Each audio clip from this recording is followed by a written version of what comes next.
It is 9:35 a.m., March 28th, 2023. I'm Lisa Herbold, Chair of the Public Safety and Human Services Committee. Welcome, everybody, for joining us today. And Newell, can you call the roll, please? Councilmember Mosqueda. Present. Councilmember Nelson. Present. Councilmember Peterson. Present. Vice Chair Lewis. Present. Chair Herbold. Thank you. Five present. Appreciate that, Clerk. Mr. Clerk. On today's agenda, we will hear the reappointment of Pasha Johnson to the Community Police Commission, the appointment of Richard Green to the Public Safety and Civil Service Commission, and Police Department Recruitment Plan and Shift Changes presentation. And lastly, we're going to hear from the Office of Emergency Management on their community engagement plan. I'd like to also just make a quick note that this morning, the U.S. Department of Justice will be hosting a press conference at 10 a.m. regarding the consent decree between the Department of Justice and the City of Seattle, and a joint motion from the DOJ and the City of Seattle. Moving along, we'll now approve our agenda for our committee meeting today. There is no objection. Today's committee agenda will be adopted. Hearing and seeing no objection, today's committee agenda is adopted. At this time, we'll transition into public comment. I'll moderate the public comment period in the following manner. Each speaker is given 2 minutes to speak.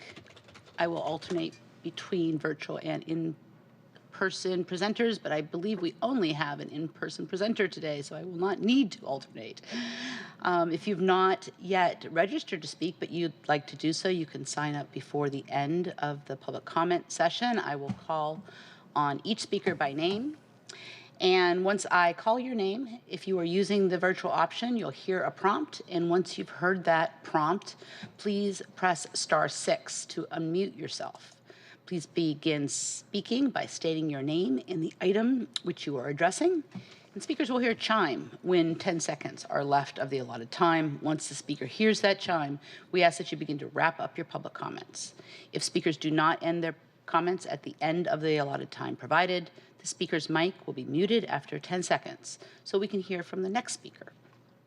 Once you've completed your public comment, we ask that you please disconnect from the line, but of course, we welcome your continued following of this meeting, and you can do so via the Seattle channel or the listening options listed on the agenda. We have one person signed up for public comment, and I'll just move right into pulling up the speakers list. Our first speaker and only speaker that we have signed up for public comment is Howard Gale. Mr. Gale.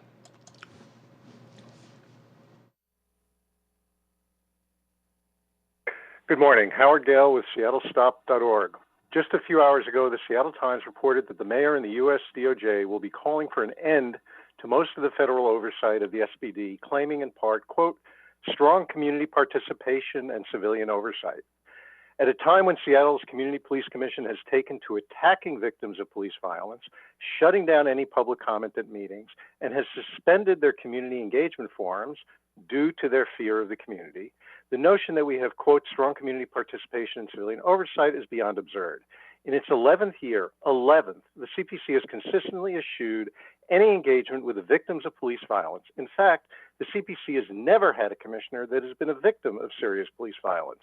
In their decade of existence, the CPC has had directors and employees that have engaged in subterfuge, scandal, and malfeasance, and have sometimes simply disappeared, as with the recent director. The CPC has consistently failed to uphold legally mandated duties and has, quite ironically, fought accountability for itself while claiming to fight for police accountability.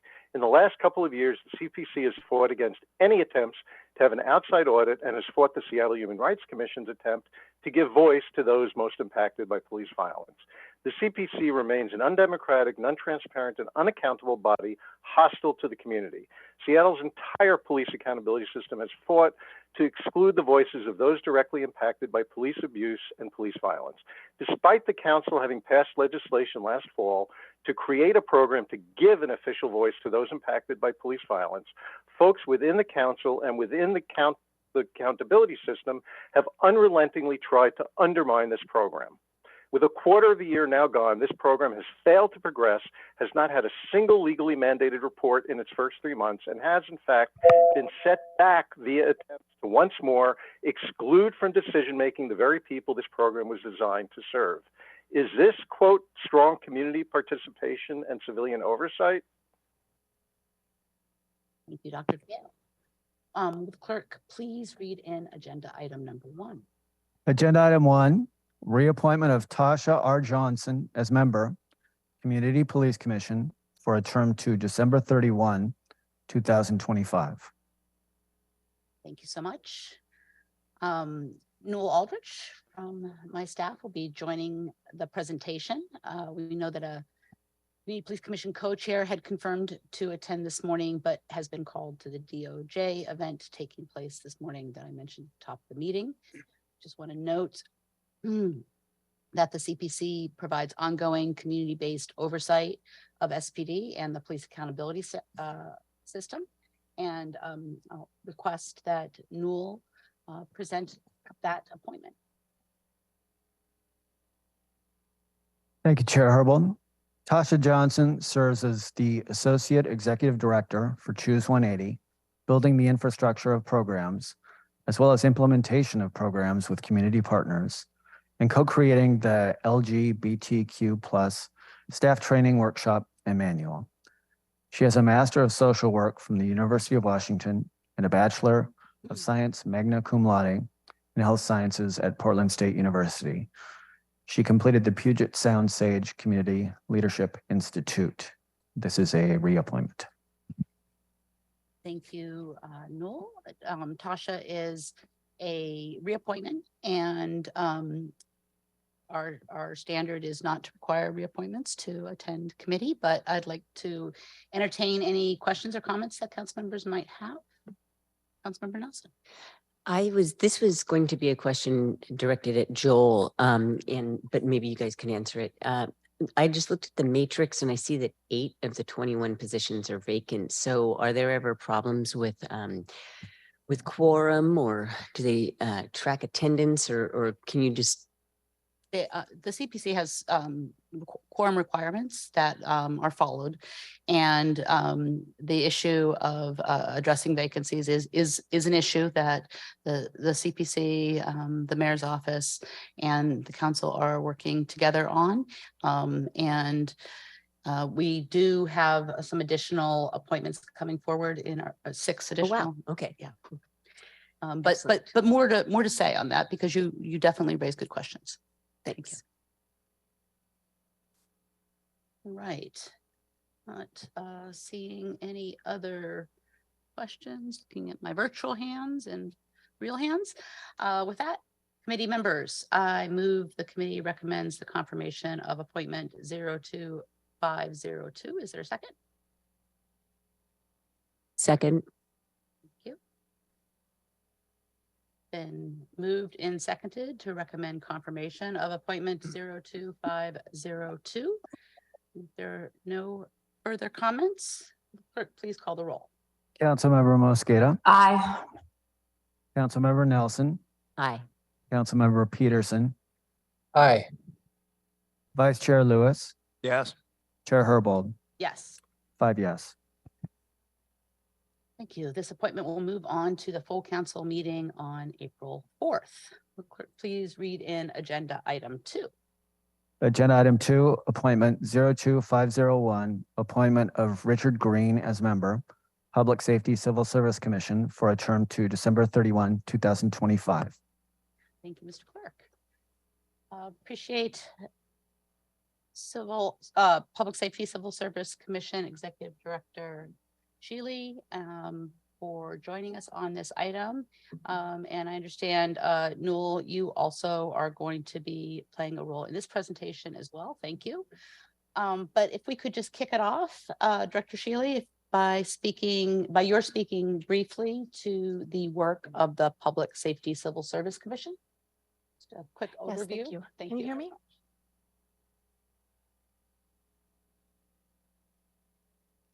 My name is Andrea Shealy. Thank you for having me here today. I'm the Executive Director of the Public Safety Civil Service Commission. The Public Safety Civil Service Commission is an independent body authorized by the Revised Code of Washington and the Seattle City Charter. The commission's work is making and enforcing rules for examination, appointments, promotions, transfers, and serious discipline for the Seattle Police and Fire Departments, members of the Public Safety Civil Service Commission or system.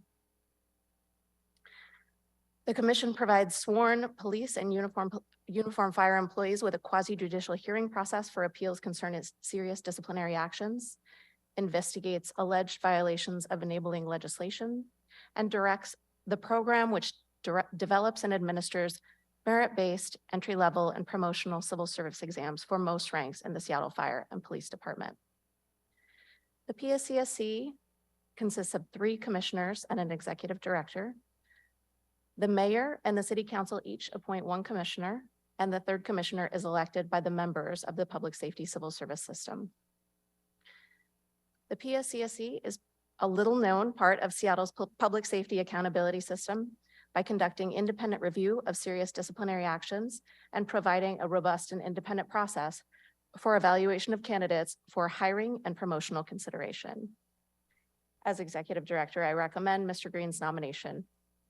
And Mr. Aldrich will speak to his qualifications. Thank you so much, Director Shealy. Newell Aldrich from my office, please do present the appointment. But before you get to that, welcome Mr. Green back to the committee table. Go ahead, Newell. Prior to his retirement, Richard Green served as a prosecutor with the Seattle City Attorney's Office for 33 years, presenting briefs and oral arguments in municipal court and appellate courts, writing ordinances, and performing legal research. He previously served as staff attorney for the Associated Council of the Accused, representing indigent persons in juvenile, district, and municipal courts. He also served as a law clerk to a state court of appeals judge, performing legal research and assisting in writing opinions. He brings extensive background and knowledge about public safety practices and standards. Thank you, Newell. Thank you again for being here, Richard. Could you speak briefly to your interest in serving this role, important role, little known but important, Director Shealy, on the Public Safety Civil Service Commission? Well, thank you, Commissioner, or thank you, Councilmember Herbold. I would like to be appointed to this commission because I think that it is vitally important to the prosperity of our city that we enhance the integrity and professionalism of police and fire department personnel and assure that those personnel reflect the values of the city. The commission plays an important role in achieving those goals through its review of disciplinary decisions and its oversight of the civil service examination process. I've had a fair amount of experience in reviewing disciplinary decisions of the chief of police through my work in the city attorney's office. About once a month, I would get a report from the Office of Police Accountability regarding the chief's decisions on cases involving misconduct. So I'm familiar with the types of behavior that results in a finding of misconduct and how the chief responds to those. I've also had a fair amount of experience in applying and understanding the types of ordinances and statutes the commission enforces. I've attended a couple of meetings of the commission in the last this year, so I think I'm getting a good sense of what types of issues that they address, and I think those issues actually are very intellectually engaging. Last, because I am retired, I think I have ample time to devote to the work of the commission, which again I think is of great importance to the city. So I would ask that you approve my appointment. Thank you. Thank you so much, Mr. Green. Councilmember Lewis. Thank you so much, Councilmember Herbold. I am very excited today to vote to confirm Richard Green to this position. I had the pleasure and honor of working with Richard Green when I served as an assistant city attorney, and can just say that his retirement from that office is a huge blow to the city in losing his expertise that the council has relied on time and time again as well in the drafting of ordinances and laws. And I'm really glad to have Richard before us coming back to continue to serve the city in a different capacity. And the fact that he would be willing to spend part of his retirement in addition to spending his career in serving the city is a testament to his commitment to these critical issues, and really excited to have a nominee of this caliber before us and looking forward to confirming him. Thank you, Councilmember. Was wondering, I understand when we met, you talked a little bit about your role when you were an assistant city attorney on the Brady Committee. And I'm wondering if you could talk to us a little bit about your role on the Brady Committee and how you think that experience will serve you as a commission member. Well, again, as part of the Brady Committee, I would get reports from the Office of Police Accountability regarding misconduct findings. And if there were findings of dishonesty or bias pleasing, we would then decide whether to put that officer on our Brady list, which again is simply if that officer is going to testify at trial, it was our obligation to disclose that information to the defense, and so they could make whatever use of it they wanted. And so we would have to decide whether again the finding of dishonesty or bias pleasing, or if there's a criminal conviction of the officer, that we would then disclose that information to the defense. We weren't saying that it was relevant in any case. We weren't saying it was admissible. We were just saying it was a disclosure requirement that we had to, that it was our obligation. So again, I've seen the types of behavior that results in a finding of dishonesty or bias pleasing. And I've seen how the chief responds to those. So I think I have a fair amount of experience in looking at those types of cases. Thank you. I do agree that experience will serve you well. Councilmember Nelson. Hello, yes. So this must be the smallest committee, but with some of the greatest responsibility. There are 3 people here. And so I'm wondering, when you talk about the tests that civil servants take, can you give an example of any, are you interested in looking at any of the tests that are currently provided, or how does the request for your input come to you? Do you independently go through them, or are you asked by department heads? And we're going to be talking about streamlining the application process for police later on in this agenda today. And I'm just wondering if that's part of your work as well. Well, in terms of the oversight of the examination process, the commission, if a person takes a test and has a dispute about a particular question, they can challenge that question, and the commission sort of reviews the validity of that question and whether the answers that were sort of the set answer was in fact accurate and reflects sort of what that question was designed to get at. And so what the commission does is review those challenges, and then hears from the officer involved sort of why he or she thinks that the question was either improper or confusing, and then hears from the examiners to determine why that question was asked and why they think the answer that they believe was correct is indeed the correct one. And then the commission gets to decide whether that appeal of that question should be accepted or rejected. And in the last meeting that I observed at the commission, they reviewed 4 questions that a police sergeant had raised regarding the lieutenant examination, and they went through each question, sort of why the officer thought that was an improper question, and why the examiners thought that was a valid question, and why the answer that they gave was indeed the valid one. And so then the commission decided on each of those questions whether again the question was valid. So that's the process that goes through. And sometimes the commission, now in this case, as I think all 4 of the questions, the commission thought that the answers were proper, but there was certainly one of the questions that I had rather serious doubts about, and I think one of the other commissioners also had some doubts about that. So it's not a rubber stamp of all the questions. It's a very, very engaged process of looking at those questions and the answer, and see if those were proper. Thank you for that education. And I would add, the commissioners serve as my supervisor as the executive director as well. And so as I am sort of the on the ground full-time executive director, the commission's overseeing and directing that work. You know, if there's an additional level of supervision, though, you know, rather high up. Thank you. All right, just looking to see if there are additional questions. Not seeing. I'm just wondering, before I call for a vote on your appointment, just wondering if you could speak a little bit for the benefit of the viewing public to your understanding of Seattle's police accountability system. I'm sorry. I was just wondering if you could speak a little to your knowledge of the police accountability system for the Sure. Again, benefit as- of the viewing public, that this is an area that you have a lot of expertise Right. in. Again, I would get those reports from the Office of Police Accountability regarding that. I've also spent a lot of time actually looking through the police manual, actually in my work in responding to appeals, sort of figuring out exactly what the procedure is for a particular conduct.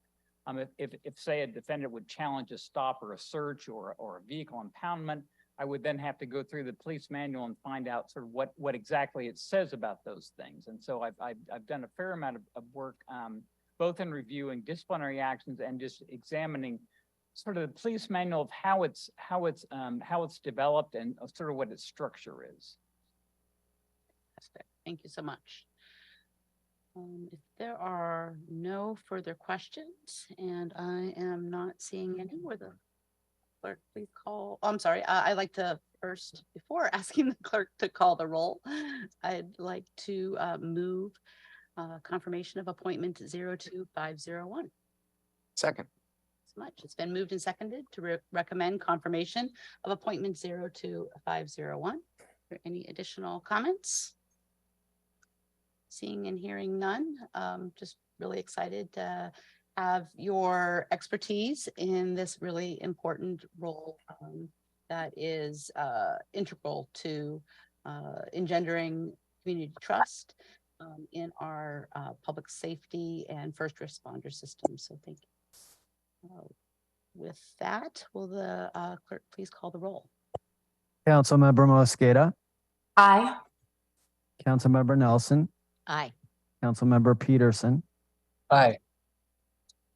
Vice Chair Lewis, Yes. Chair Herbold, Yes. 5 yes. Thank you so much and congratulations. All right, moving on to the next item on our agenda. Will the clerk please read in agenda item number 3? Agenda item 3, Seattle Police Department recruitment plan and shift changes.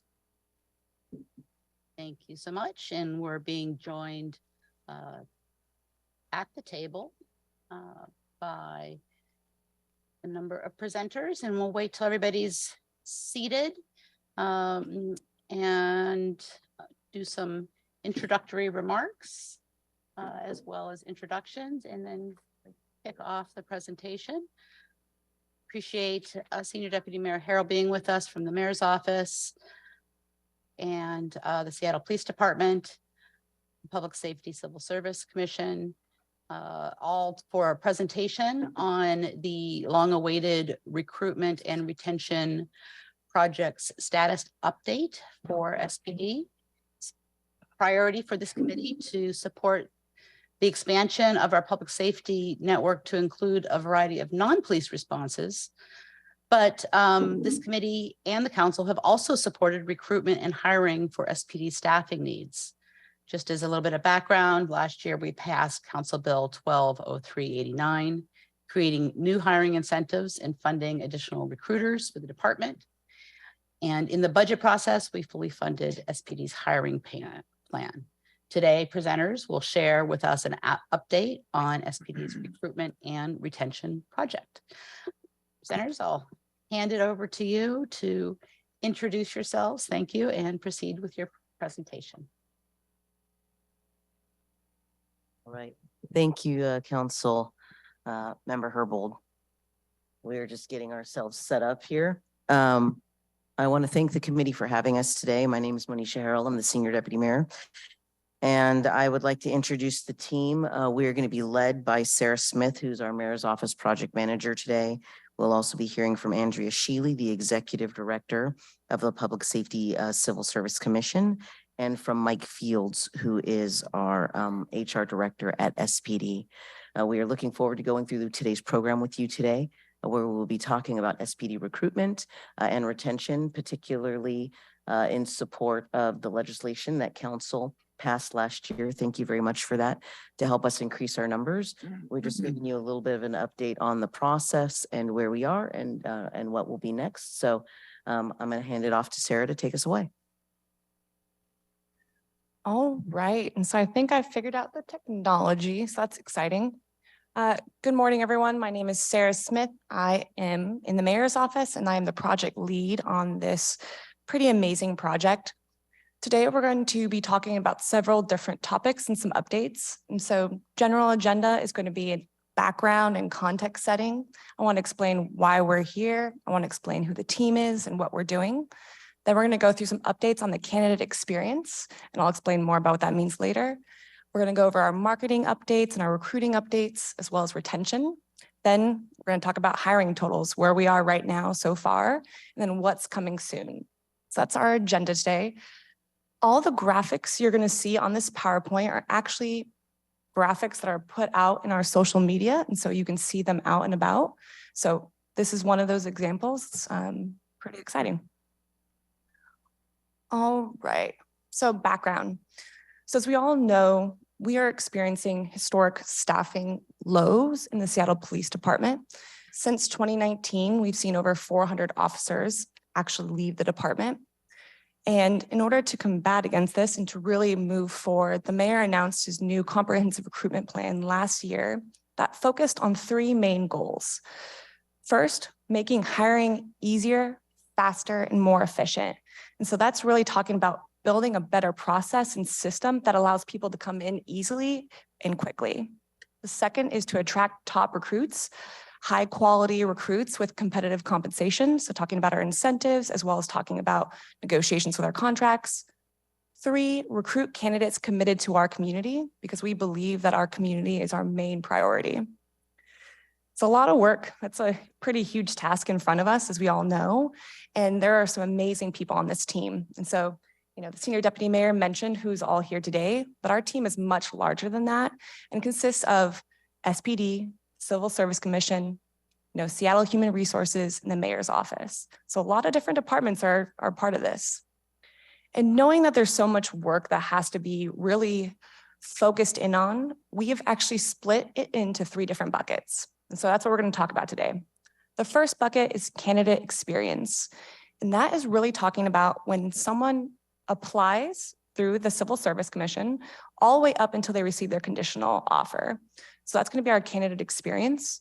Marketing and recruiting is how do we get people to even know about us, to really want to join the Seattle Police Department. And then we'll talk about retention. How do we keep people?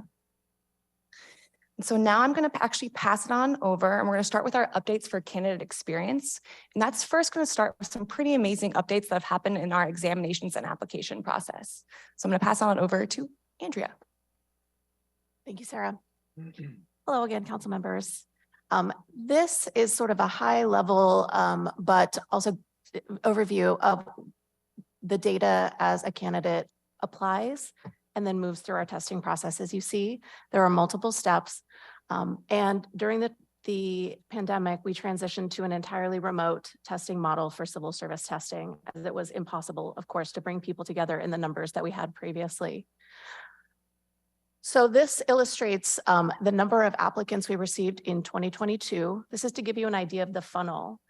Not all of our applicants succeed in becoming Seattle police officers, because of course we hire people who are dedicated, qualified, and ready to become and do the work of a Seattle police officer.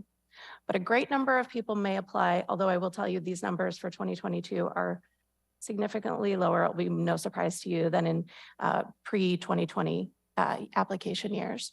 But for 1,895 folks who applied, we had 494 folks who moved on to the Seattle Police Department for the pre-hire assessment parts of the evaluation.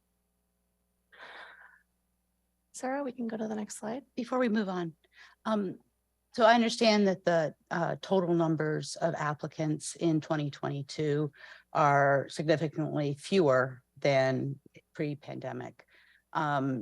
Is the rate of people passing as a percentage of those who have submitted applications more or less the same, or has there been? That's a great question. Thank a you. significant I would change say for there? 2021 and 2022, the rate of people passing through to the pre-hire assessment phases was lower than it was pre-pandemic, pre-protests. I think though, and we only have early numbers for 2023, those numbers are improving. So people are passing through at a higher rate. It than looks they like were it's more or previously. less one in 4, more or less. A little bit For for these 2022, numbers, yeah. Little less than that. I believe the rate was 1 in 6. for. Do you know the? It's okay, we can Mike? follow up on that. That's totally fine. Just, and do you attribute any changes in practices that result in the change of rate of completion? Or is it just more the change of the job seeking market or people in the job seeking? I think I have for every 12 applicants in 2021, we hired 1 police officer. I don't have the number, I don't have the specific data for 2022. And for the second part of your question, I think that it is both. I think that is probably more sort of in the zeitgeist. It is, things are transitioning a little bit in the world, you know, the economy is changing a little bit. And hopefully also, and it is impossible for us to know exactly, a lot of the work that we're doing is having an impact. All right, Sarah mentioned the candidate experience, and that is where we have put a lot of attention, especially for the Public Safety Civil Service Commission and its staff, working with this fantastic team. And I do have to call out Sarah's really excellent project management and support of this work. We did simplify our job posting in a recent cycle, and going forward, there was not too much extraneous information, but we did repackage it so that it's more readable, flows more nicely, and that, you know, reprioritized, just reevaluated what information is most important to go first and what candidates really need to know. So it does look a lot better and read a lot better, I think. We are doing more frequent exam cycles thanks to the ordinance that passed last year. We are able to go from what was previously between 4 and 5 cycles per year to 6 or 7 cycles per year. However, individuals can apply and test to be a Seattle police officer almost any day of the year. That has not changed. But what the more frequent exam cycles hopes to do is to provide passing candidates' names to the Seattle Police Department more quickly, more efficiently, so that candidates spend a shorter period of time in that sort of testing and then waiting to see how they scored cycle. They do receive we also changed that they get their notice of whether they pass the exam immediately instead of having to wait for a period of time. So hopefully making that experience better for them and also more effective for the Seattle Police Department. We changed our testing process. After we went remote, we realized that there were some perhaps barriers for candidates requiring them to fill out additional forms or go to different sites. We have streamlined that process, not only to make it easier for candidates but to bring our application process into line with other public safety agencies that are using our consultant company. This is really important because when people apply, we have found, and we know that when people apply to be a law enforcement officer, they don't usually just apply to one jurisdiction. They want to apply, they want to cast a wide net. And they may have favorites, and we hope that Seattle is their favorite, of course. But by removing any additional steps or different processes that candidates have to go through to apply to Seattle, we hope to see evidence that we are increasing the number of candidates who are applying. Community service preference points, I believe I have spoken to this committee before about, but this is something that will be implemented for the cycles after June 1st, 2023.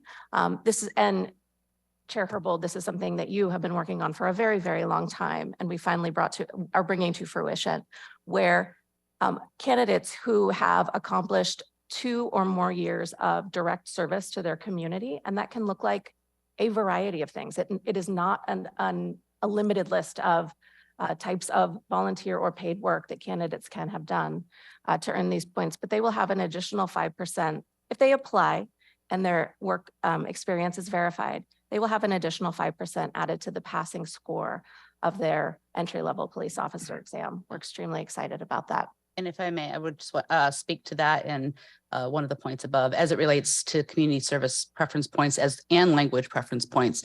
I think their biggest utility, I hope we use this in the recruitment area, given that we, I think as a practice, hire everybody who makes it all the way through and is qualified.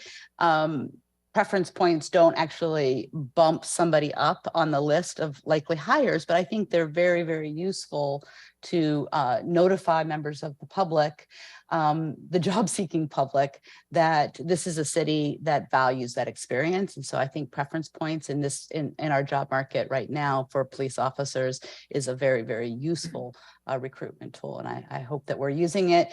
Not only can we be sending the message to people who might be interested working for the city that we value these skills and these experiences, but it also will help, if it works as a recruitment tool, it will help make sure that our hiring pool also is reflective of those skills and experiences. So really appreciate your work, Director Shealy, on expanding the preference point system beyond language to community service.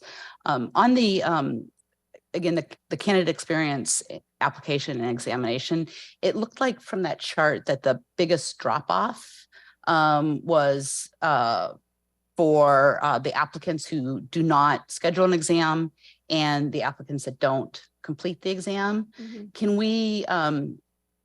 we expect as a result of additional frequency of testing for that to maybe not be such a steep drop off in future reports?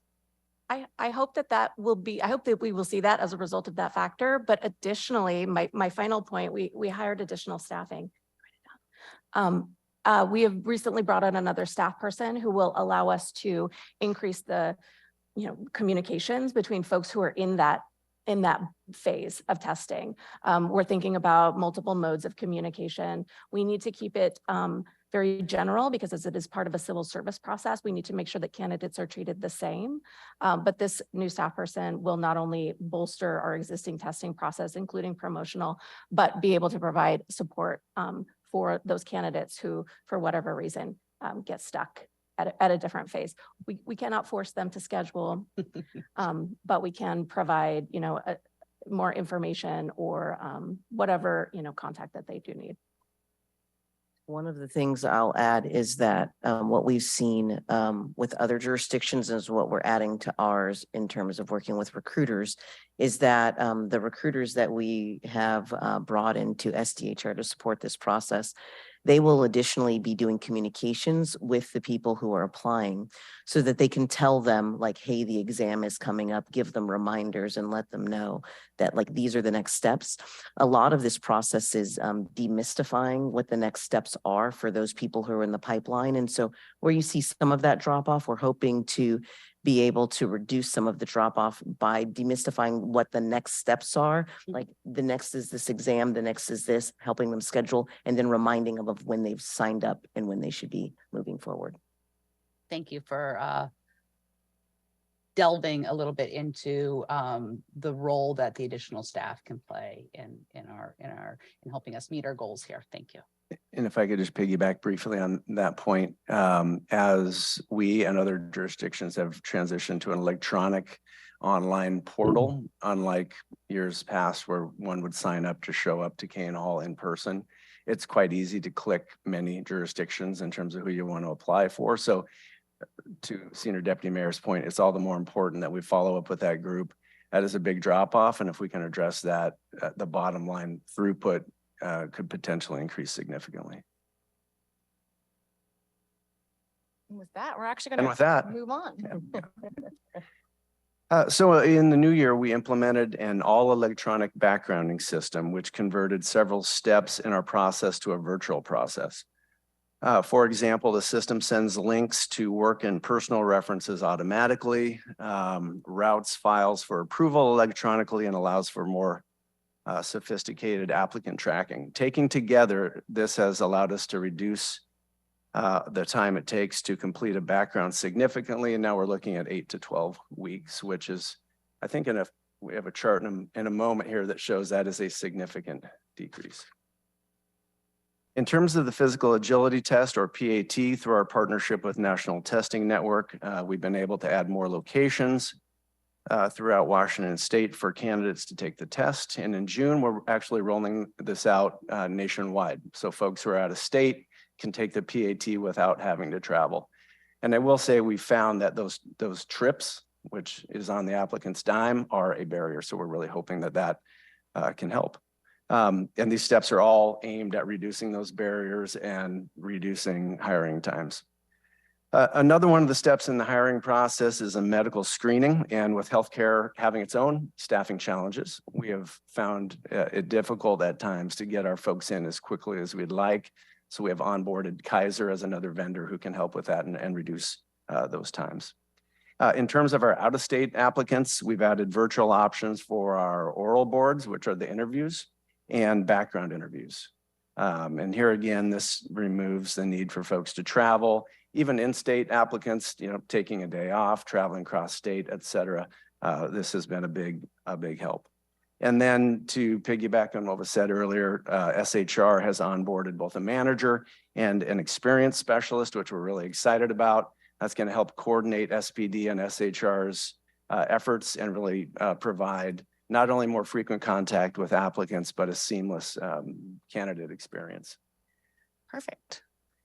So now rolling that all up together, like what does it actually mean?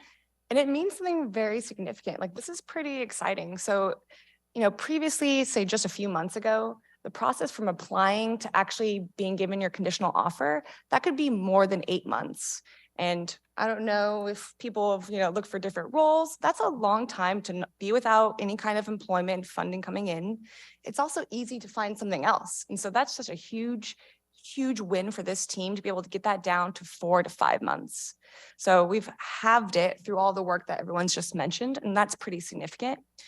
The other side of this, so outside of being more efficient in our process, we have simplified it as well. So going back to that job posting, one of the major changes that happened is that we were able to change our summary of your steps as a candidate. And so instead of having 20 different things that you have to do in order to become an officer, you have 7 main ones. It's streamlined, it's easy to understand, and it's easy to move through that. And now as we bring in these new experienced specialists, we'll be able to continue to help people. And so hopefully we'll see people stay with us throughout that process and choose Seattle. So some really exciting stuff on that end. Are you referring to the pre-employment steps? Yep. Can you just talk a little bit more in depth about that? Just give us a sense of what sort of things. Yeah. Yeah. So it's very interesting. So I have, and this is also in the job posting now, steps 1 through 7. But your first step is you're going to be doing a NeoGov job application, which anyone would have to do for the city of Seattle. Then you're going to go to NTN. So that is our national testing network where everyone goes to the national testing examinations, your schedules for that. It has more information on things that you need to do for readiness on your exam. So that is your second step. You'll actually take your exam, so you'll schedule and take your exam. Then our awesome team will evaluate that and build out a register if you are qualified and move forward and pass. Once you have that, you then just go right on into our pre-employment steps with SPD. So this is where it's so interesting. We have so many different departments. So now you're at SPD, you have your oral boards, you have your PAT, which is your physical agility testing. You will also start backgrounding, you'll go through your medical screening, all that within just, 8 to 12 weeks now before you're given your conditional offer. So lots of different steps, but it's good to be able to bracket it. And so it's easy to know what you're doing next as a candidate. And so the steps that have been either eliminated or streamlined into the 7 steps, they aren't steps that by removing them from the process, we're affecting the quality of the candidate pool. Nope, not at all. Just streamlined. Thank you. The other piece of that is the use of technology in order to help streamline these tests. So it's not that we are cutting any corners by any means. It's that we are using modern technology that was available, I don't know, 10 years ago or more, to be able to help shorten these processes for our applicants. And so they're not waiting as long. So it's a little bit of a reduction. The Postal Service will be disappointed, a little bit of a reduction in using physical mail to get information, recommendations, testing information back and forth. But certainly, you know, with our job hunting public right now, they are more accustomed to doing things electronically. And so this is a way that we can utilize technology to be able to speed up these processes and implement them in the system. Part of the reason that this might not have been done before is because it does take an investment, which again, I want to thank the council for making that investment in this system, but it does take an investment to pull all of these technologies and all of these systems into place. And so the city has now begun to invest in those services. We're seeing the fruits come forward. And in particular on the recruiting side, where we're able to utilize technology to touch more candidates, to be able to have more of a direct conversation with them about what their experiences might be. I do want to also highlight one thing, which is on step number 2. So step number 2, the national exam. All recruits, all people who are thinking of getting into policing, they have to take the national exam. And so this is something that Mike had pointed out, that during this process, if somebody were to have selected Seattle and they selected a couple other jurisdictions around us, our ability to speed up this process, if at that same time that they're testing, they're selecting several jurisdictions and they hear from those other jurisdictions much earlier than we do about the process and getting into their process, they may be several months ahead of us before Seattle would get to this candidate. And so we might lose a really good candidate to another jurisdiction just on speed. And so that's why it was really important for us to focus on this early process. Thank you. All right, now on to recruitment and marketing. So we just talked about the process, the behind the scenes work that's happening around our candidate experience. Now we're going to talk about how do we get people to even know about us, to know that we're wanting them, to understand what this work is. So we have a built out timeline, which I'm going to go through in just a second, that really is focused on both getting the word out to folks, but also really educating folks, really rebranding the work and really helping people know how great Seattle is and how great the Seattle Police Department is. So the first phase of this plan has been focused on surge marketing. We've cleaned up our process. We've made it simpler for people to apply. Now it's about getting ads out there. And so on January 31st, we launched our first ad campaign where we really pushed heavily on all the different social media platforms. So we have Facebook, so all the meta stuff, Instagram, LinkedIn, where we're pushing ads. And that was the first goal, getting people to know about us. The second goal for the surge marketing is actually testing. So during these different campaigns, we've been doing 2-week campaigns. We've been testing different graphics and different messages to really understand what is effective and what really appeals to people and helps educate them. So this may be an image of someone within a community and someone doing detective work. This may be just a message around incentives or community, really just trying to understand like what is appealing to people. So we've been really just testing. The second phase that we're moving into now is taking our lessons learned from all that work and actually applying it and expanding it out further. So this month, we're going to actually be expanding our graphics, continuing social media, but now going into our radio and community publications from lessons learned. And so that new campaign is actually going to be starting in just a few weeks. The final stage of this, the third phase, is taking everything we've learned, all the relationships we've built with our vendors, and actually launching a brand new campaign. So this will be new graphics, new media, new folks talking, and our new brand that will have long-term effects. So those are the different phases of our timelines. On top of all this, and I wish I put more on here, we've been doing our recruiting events. And so this is where our recruiters are actually going into community and chatting with folks. And so just recently we did a public safety, women in public safety event. All women officers came in and were able to start educating community on the work. I was able to attend that session. It was incredibly fantastic to witness people being able to learn about the work that Seattle is doing, but also working with our officers to actually learn what the role entails. One really good example of something that happened at this event is we had a potential candidate come in interested in doing a ride-along. So like really learning about what it means to be an officer. And Lauren was able to actually get that individual scheduled and get a ride-along 2 weeks later.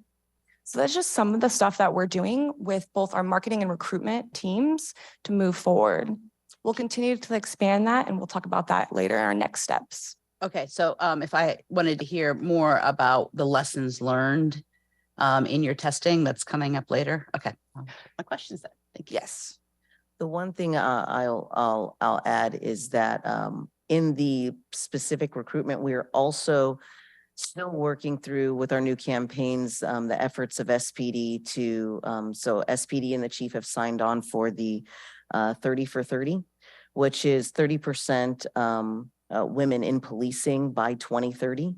And so that is also part of our goals is to diversify the police force and to join national pushes forward in who we see serving. And so all of this does take into account the additional goals that we brought forward through SPD for recruitment and what the force will look like in the future.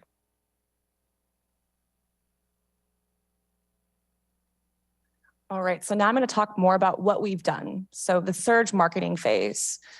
So in building out these different graphics, so we can actually do real A/B testing, we've simplified them down and brought them down to simple messages. So you can see as an example, this is an individual who's fingerprinting and has a really specific community message.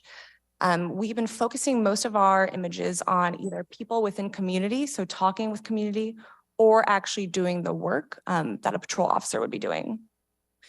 Our targeted audience with these graphics has been our normal traditional routes and then our non-traditional routes.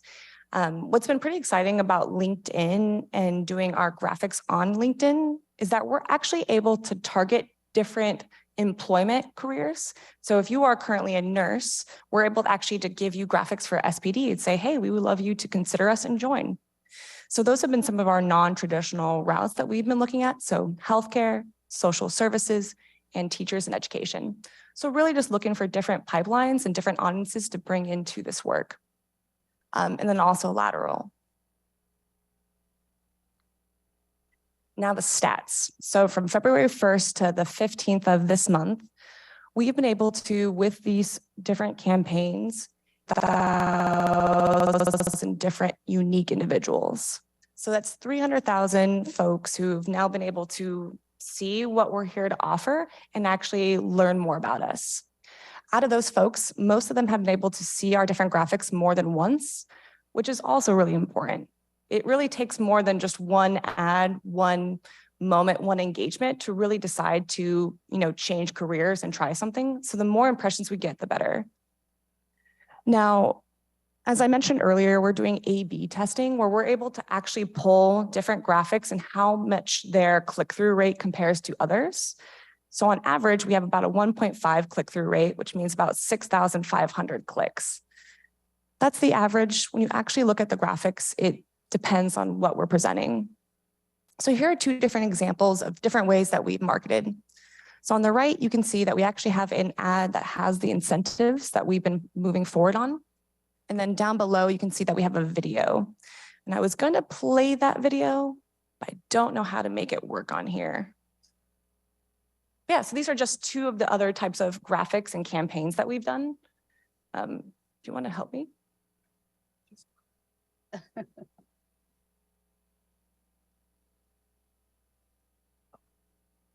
Thank you. Downloaded on the computer somewhere. Oh, no, right there. Big boys. Thank you, everyone, for your patience. I came from the Midwest, where I was a police officer for 7 years.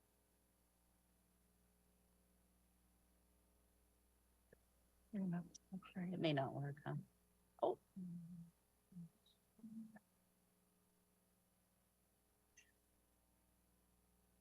So I came from the Midwest, where I was a police officer for. And we can leave this. This is in the agenda, so people can click on it. It's a great story by Officer Boyce, though. So I definitely recommend people would look at it. But yeah, we can move on to the presentation. Thank you so much. So what's the takeaway here? Are you saying that people engage more with video than with ads that push out information about the incentives? Or I'm just really interested in the lessons learned about your marketing testing. No, that's an excellent question. So we are still working through data. So we actually just launched videos in the last 2 weeks. So I don't think that's enough time to really show if video actually works better than just general messages. So we're working on that information right now. So we've been running these for about 2 weeks, and we're going to have them for another 2 weeks. And once we have that data, we're actually going to pull it up into a table and actually have a dashboard so we can start seeing what is happening, how many applications are coming from these. What I will say as well is click-through rate is helpful, but what it's going to be really helpful is to see in each exam cycle how many people actually apply and how different that is in comparison. And so because it always is lagging per cycle, we are going to be a little bit behind in that data, but that's what we're going to strive to be able to put in front of everyone as a dashboard. And so just to highlight, this is what we're talking about in terms of the A/B testing. So before we launch the full brand, this will allow us to kind of say, before we throw more money out into whether or not something works or hoping that it works, the A/B testing will allow our innovation and performance partners to be able to look at what works and what doesn't work and build the fall campaign around all of the data that we've gathered. Councilmember Nelson. Thank you. First of all, I have to say thank you very much. I commend the executive for all the work that you have done to address SPD's severe staffing shortage. So this is amazing. I have a question specifically on the monetary incentives. It's been almost exactly a year since I put forward resolution, 32050, calling for another staffing incentives program. Involving a lot of things, but primarily hiring bonuses. And it was at about that time that there was a report saying, oh, well, incentives don't work because officers weren't hired as a result of the last incentives program. And I pushed back on that saying, well, that's because the application process took a really long time, and you cannot look at hires if it wasn't in place for a long time. So I'm really glad that you're addressing the length of the application process.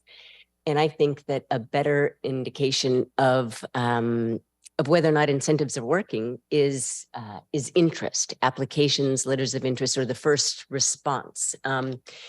So I have a question about that because I'm seeing your materials, and this ad right here on the screen does mention the incentives, the monetary incentives. And I'm wondering if when the legislation that kind of resulted from the resolution passed in August, I was expecting that the incentives would be advertised, or we'd get the word out that we're offering monetary incentives because everybody else, I mean, all the other jurisdictions were. And so I was thinking that we would get the word out there. And, I've been asking questions about that. So I do see that you are advertising those incentives on Instagram and Facebook and et cetera. Where else have those, and how else have you gotten the word out from those? I drive by the jail that has a banner saying $15,000 if you want to work at the jail. So can you talk a little bit about that before moving on to the next section? Yeah, I definitely can. So we have been really focused on social media as a way to really expand out. So some of our audiences are really within Washington and the Northwest area. So that's continuing that one way. This current, the second phase that we're in right now includes having radio. And so we'll be having radio actually in language, launching on the 15th of April, as well as in publications. And so those will be another ways that those messages specifically are going to be getting out to community. So graphics, radio, and publication. We also earned a ton of earned media when those incentives were announced. I think that You all noticed probably the news picked up that cycle as well. And so it has been pretty well advertised that we have the incentives. Other jurisdictions have definitely been paying attention to the incentives that we've been offering, and we are absolutely on the higher end of that. That's where the A/B testing really does come in handy though, because what it will tell us with having the two different campaigns in the beginning before we develop the broader campaign is how much do incentives actually sway people in their decision to seek employment with Seattle. And so we'll have much more for you once we finish the first round of A/B testing. Just to follow up, may I? Absolutely. I will put in a plug for doing both on parallel tracks because I do appreciate the quality of these marketing materials. I also think that it doesn't hurt to just get the word out that we are, and you're right, that the money isn't necessarily what matters. I've often said that it's having a positive workplace to work at, but we are, as noted, competing, and there are candidates that are making choices among a lot of different jurisdictions. So let's get it out there that there is this extra thing. You know, which there's is- one I think we missed telling you about, and it's important. So on the portal, step number 2, where you apply to become a police officer, we have been advertising on that portal. So that is a pretty key one. So imagine that you're taking the college testing exam, and right as you go in to take the testing exam, it says apply to Princeton. You probably will, I've been thinking about Princeton. So we have been advertising on that portal. And so we do expect to get a little bit more bang for the buck there, because there are people who are ready to take the exam. And we're just saying, of all of the jurisdictions you're going to check to send your scores to, also includes Seattle. And if I could just add, the Seattle Police Jobs website was updated with this information, and it's certainly a primary talking point at in-person events. Councilmember Lewis. Thank you. Just to stay on the hiring incentives for one moment, because we did receive from the department on March 14th, 2023, a memo summarizing where we are currently with the hiring incentives. I was expecting, since this is a comprehensive recruitment and retention project update, that some of that information might be included within the slide deck. Is the reason for the delay that we need a little bit more time to fully assess where we are with that, and the preliminary data wasn't enough to give an update? As Councilmember Nelson indicated, the only reference to the hiring incentives in this is, it's sort of a transitory mention in the ad clip. There's not really any critical assessment with the hiring incentive data. So I just want to maybe ask about that choice of omitting it. It is too early to draw a definitive conclusion with the data and the researchers. So we are being, our innovation and performance team is meticulous in terms of getting the data they need before they can draw a hypothesis and a conclusion. So we are still in the process, and when we have data that we feel tells a complete story, we'll be able to share that with you. Okay, great. Thanks. All right, so now we're going to move on to retention and what's been happening. So I would just say with retention, this is an absolute focus for the chief. We talk about laterals being particularly helpful because they have a limited training time before they're field deployable. Our current employees are immediately field deployable, to state the obvious. And so retention, the sort of leaky bottom of the bucket, has to be addressed. And really at the end of the day, like we all do, employees want to feel valued and respected. And so that is a focus. And some of the issues associated with retention are wrapped up in items that have to be negotiated per state law. But I wanted to talk about a few other items. So in terms of retention, the department continues to build out the wellness unit, whose mission in a nutshell is to increase employees' quality of life, both at home and at work, so they can thrive and perform their best on and off duty. This unit, which has been very well received within the department, focuses on providing services and resources promoting emotional, mental, physical, and financial health of our employees. This includes in-person training, access to outside resources, and online services. You see the picture of the dog there. That is referencing our wellness dog program, which has been very well received within the department. It's similar to other departments' programs. The dogs are utilized during high stress incidents and roll call visits. And it's amazing what one of these dogs walking into a room does to everyone's stress level, I will say. In terms of health and wellness training, the unit has facilitated trainings in areas such as mindfulness, peer support, and sleep concerns. The unit also puts on its own trainings related to fitness, nutrition, and yoga. The unit also continues to build out the department's peer support team, which currently has 75 officers who are willing to step up and help their peers who might need it. We have 5 part-time contracted mental health practitioners who are available to our employees. And all of this built together is really working towards reducing and removing the stigma of folks asking for help when they need it. In terms of the 410 schedule, last month, the department implemented a 4-day, 10-hour shift schedule that provides 3 fixed days off in a row. And this is a departure, I think, as you know, from the 4 9-hour day schedule that had 2 rotating days off. So this allows for 3 days off in a row, more recovery time, and some schedule stability with fixed days off.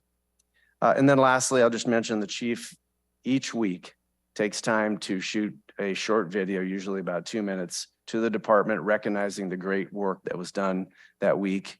It just gives him that opportunity to do that and speak directly to employees.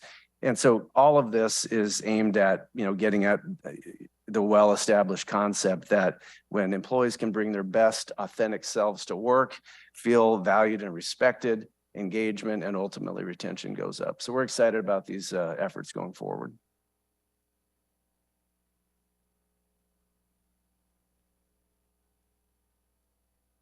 Oh, there we go.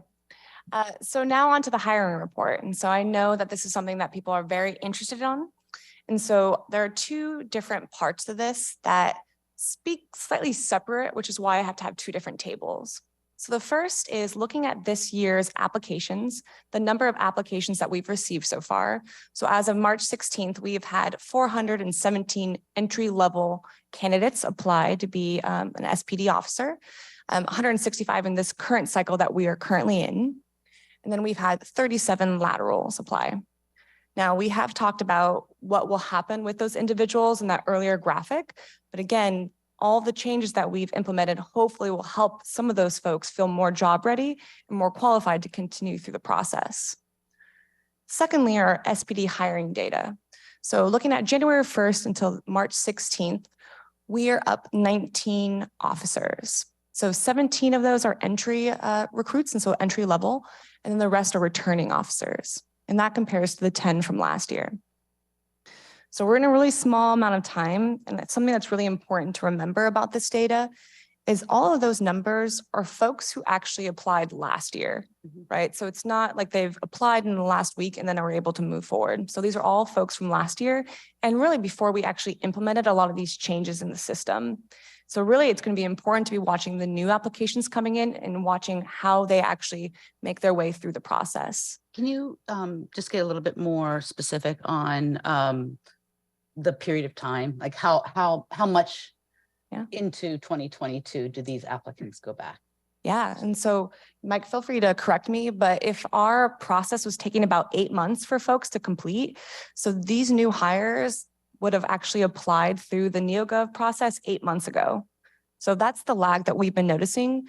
We're going to catch up quickly though, because now we're down to 4 to 5 months, which is pretty exciting. But that's why it's important to remember that kind of frame of reference. And I'm asking because my recollection is that the hiring incentives program went into effect in July, August. Summer. Yeah. Approved in August. But Okay, thank you.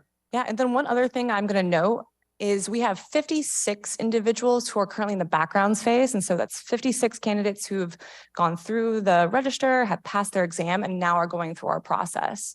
Now, we won't keep all of those folks because they may be disqualified. They may choose other directions, but that's 56 people who are in that step right now.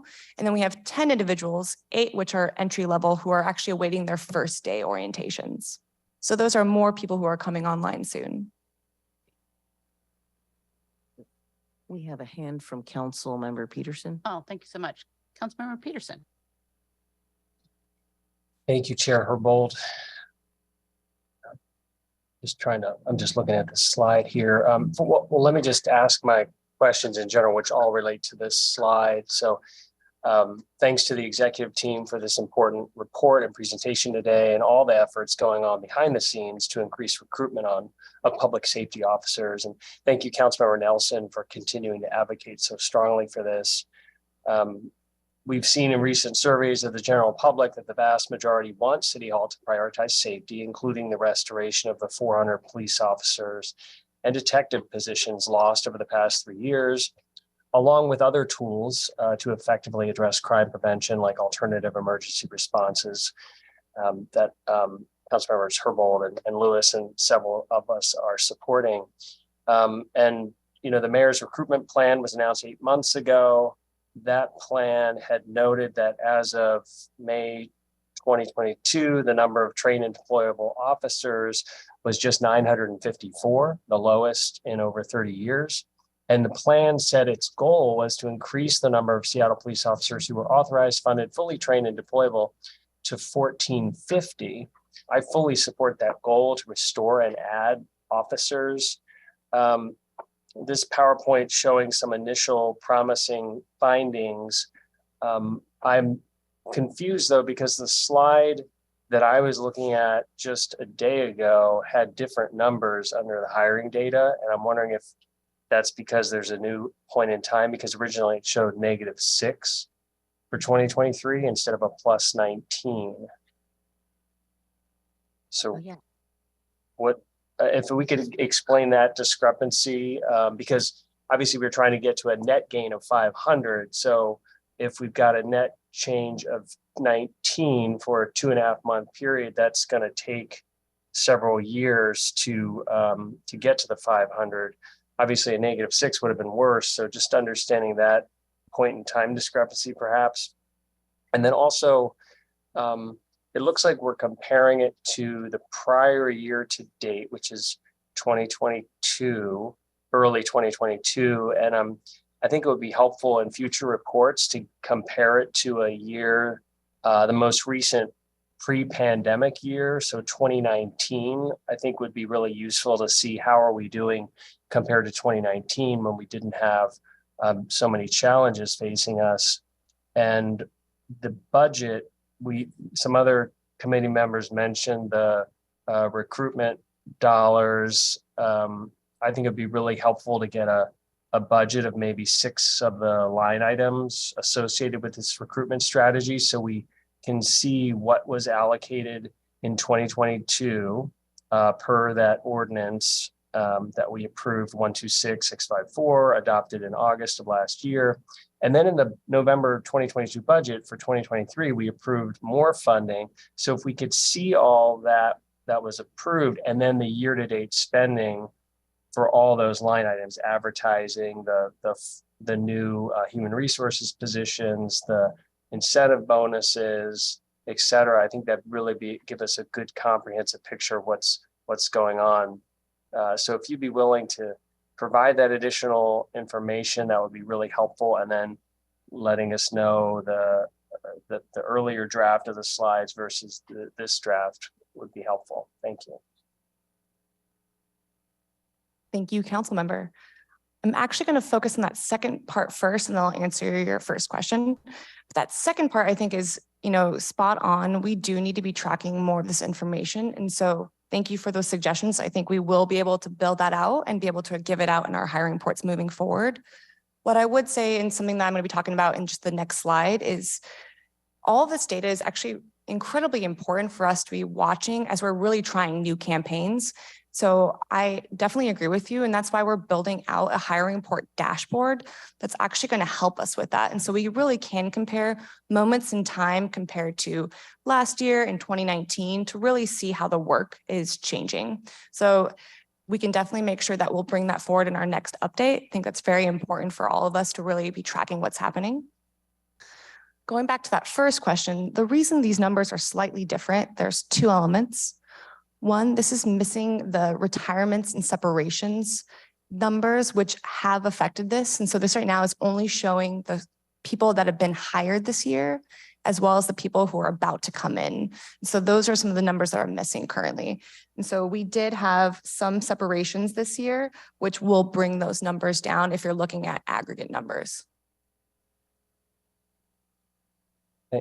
Thank you, Chair. A follow-up? Absolutely. Councilmember Peterson, go for it. Does the slide deck include the separations that have occurred during this time period, or is it just showing the hires? It does not show the separations, but I can tell you that so far we've had 22 separations of officers and above, and then 3 student officers. Compared to last year, which was negative 35 officers and 3 different recruit students.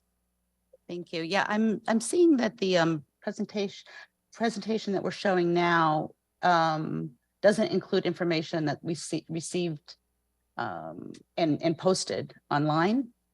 And the information that we received and posted online did include the retirements and separations. So appreciate that clarity. We did receive it in the slide report, or the slide wasn't a slide report, it was a report on the ordinance earlier.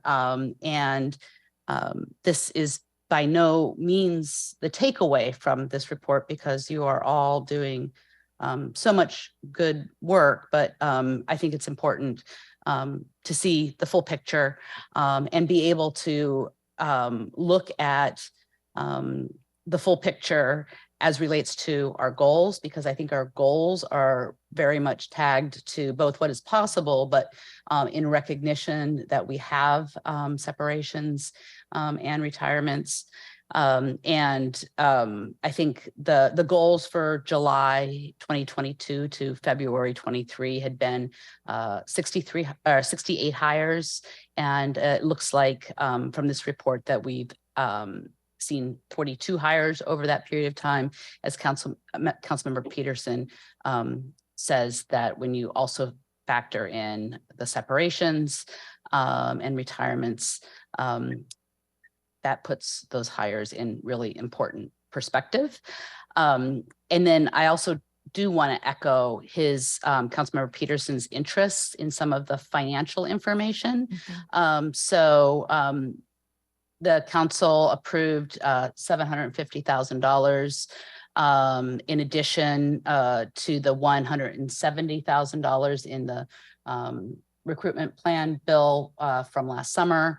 It would be great to know of those dollars, what has been encumbered, what is yet to be spent. Similarly, on the retention initiatives, council funded $450,000 in retention initiatives for 2023 and $400,000 for 2024. And I believe from this council budget action, that funding was intended to support 15 different retention strategies. So just really getting a little bit more granular on which of those things we've been able to do with those dollars, and which we might need to look at additional investments to be able to fund in the future would be very, very helpful to all of us here. That sounds good. I see Councilmember Mosqueda's hands before we move on. Yep, Councilmember Mosqueda. Thank you so much. And I didn't want to interrupt the flow in case Councilmember Peterson had additional follow-up, Madam Chair. Thank you so Councilmember much. Peterson's hands down. Okay. Thank you. Oh. Yeah. Madam Chair, do you want me to wait? Councilmember Peterson. Okay. Yeah. Thank you, Chair, and thank you very much, Councilmember Mosqueda. You're right. My follow-up is just to when you are presenting this data to us, it would definitely be helpful to not only have the net number, because if the net number is -6, and even though that's better than the -28 from the prior year, it's an improvement to have -6, but it's still negative. And I think we need to know that if we're trying to, if our role is to encourage these plans, to fund these plans, and to follow up with these plans, and we all want to have a net gain in officers when it's -6, we need to know that. And so thank you for providing that so we could post that online. People have access to the agenda. And then also including the goals that Councilmember Herbold had mentioned, where are we progress to goal? I think that's really important. So we can provide the oversight and support along the way here as you're trying to do good work here. That I think it's important we have all that information together in one place so we can really assess it and move forward. Thank you, Chair Herbold. Thank you, Councilmember Mosqueda. Thank you. Councilmember Mosqueda. Thank you, Madam Chair. Sorry about the back and forth there. I appreciate the panel here today, and thank you for the update. I did want to also echo the appreciation for a desire to see more of what was included in last year's budget and, frankly, the 2 year budgets before that. I think it's helpful today that there's been public acknowledgement of the investments included in this biennial budget from my colleagues, and also have that reiterated from the department and the team from the executive's office as well, to remind folks about what was included in the budget. Unfortunately, there were some wild accusations and misinformation that unfortunately got picked up by members of the press. And so there is still misunderstanding about what was included in this biennial budget, let alone the 2 previous budgets. So thank you for continuing to lift up the investments that were made, specifically in retention, as well as making sure that every penny that was requested for the hiring plan, the individuals that the department wanted to reach out to and hire as a result of the hiring plan, that original proposal was absolutely included in the budget. And then on top of that, council members had included the bonuses, which was not part of the original package, but and I think that there's different data supporting different strategies, but I think that the original request and the original hiring plan, in addition to the retention strategies, were included in the budget. So I think that this is helpful clarification of what was there. I too would love to see a report out of how those dollars are being spent, what's encumbered, what's still to be spent. I think that's great for transparency, as we've sought to do that since my tenure on the council as budget chair, initiated with the inquest into the SPD budget in mid-2020. And that type of transparency, I think, is great for not only policymakers, but also members of the public to know how we are doing. We're trying to do outreach on this national issue of having officers decline across the nation, and a national issue of all the police departments looking for different ways to reach out to diversify their employment, but also to ensure that they are improving retention strategies. I also appreciate that the recent survey was noted in the comments here. I would also note that a higher percentage of respondents, 10% higher percentage, responded to say that they were actually interested in creating a different approach to public safety with unarmed officers to respond to low-level nonviolent calls. That corresponds with what we have seen from internal data that shows that a high number of those calls that officers are being deployed to don't actually require a badge and a gun. And so I look forward to continuing the conversation that I know Councilmember Herbold and Councilmember Lewis have been deeply involved in, and Senior Deputy Mayor Harrell as well, leading on our efforts to make sure that we have a balance of solutions, that officers are really truly able to respond to high priority calls, and for calls that don't require an officer with a gun and a badge, that we are deploying the right people to those scenes as well. And that's why I think, in addition to showing where we've invested in the recruitment and retention plan at SPD, it would be helpful to have a parallel presentation that shows how the dollars that we've deployed into mental health services, gun violence services, youth violence reduction strategies, and our suite of community safety oriented solutions are also being deployed, so that people can see that balance side by side, to know that we are trying to make investments both in recruiting and retaining frontline officers, just as much as we're trying to scale up community-oriented solutions, especially because of the dual investments that we've been making over the last 3 years, and to help combat some of that misunderstanding that's out there. I'm excited about the upcoming levy. This council has endorsed Proposition 1 at King County's levy to create the 5 behavioral health centers and improve access to workforce within the behavioral health sector. And I think that this is critical because it responds to the number one issue I hear from frontline responders. Both firefighters and police officers have said there is nowhere to take people when they show up and see people in moments of crisis. They recognize them, they know their names, they're showing up and seeing people in crisis over and over again. And I'm hopeful that as we create more places for frontline responders to take people in moments of crisis, it will help improve retention as well, because that is something that I continue to hear from officers and firefighters, that they feel demoralized, that there's nothing that they can do for some of these people in crisis when they're showing up. So let's make sure that when people are calling 911, they're getting the right person to respond to the type of crisis. And then number 2, when somebody shows up, that there is a place to take them so that they ultimately get the help they need. So it's not a revolving door at the jail or Harborview. And I think that will help provide much needed assistance in terms of resources and tools for our frontline officers and firefighters. And I think telling that full story in terms of the investments in retention and recruitment that my colleagues have asked for, along with the investments in community safety strategies, will help tell the fuller picture as well when we have this presentation in the future. So just with that, wanted to say thank you and provide that additional context to where we're seeing the need, at least from the conversations I've had about how to get people into services once those officers show up. And Senior Deputy Mayor, thanks again for your leadership on both those fronts. Thank you for that. And I also just want to, again, thank the council for their understanding and supporting a fully comprehensive multi-pronged approach. This is certainly, we're just presenting on one aspect of all of this work today. And we have been doing a lot in all of the different sectors. We've got Gun Violence Awareness Week that's coming up in June. We've got a complete program that we're putting together for some of that work. Obviously, we're doing the civilian assisted work that we are collectively doing together.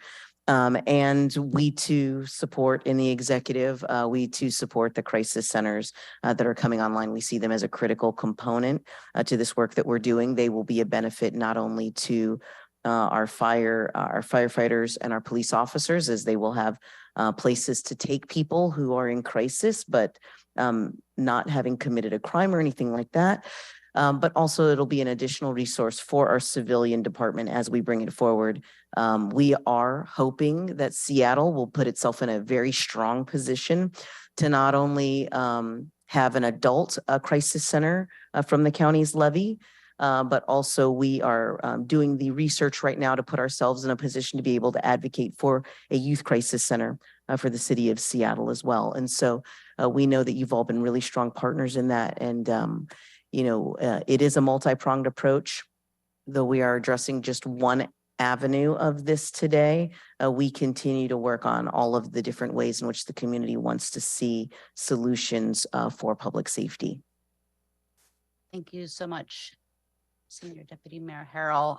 Also want to, before we close this item out, want to thank you, Budget Chair, for uplifting the role of morale in recruitment, and the role specifically of our first responders in having the sense that their work is actually helping people by ensuring that they have a way to ensure that people in crisis get an appropriate response. I wholeheartedly agree that this is a very important element of a recruitment plan, and appreciate that the executive is aligned in those goals. And then also, Budget Chair Mosqueda, thank you for correcting the record on the council's funding for the media plan, which was at 1.5 million. I think in error said 700,000.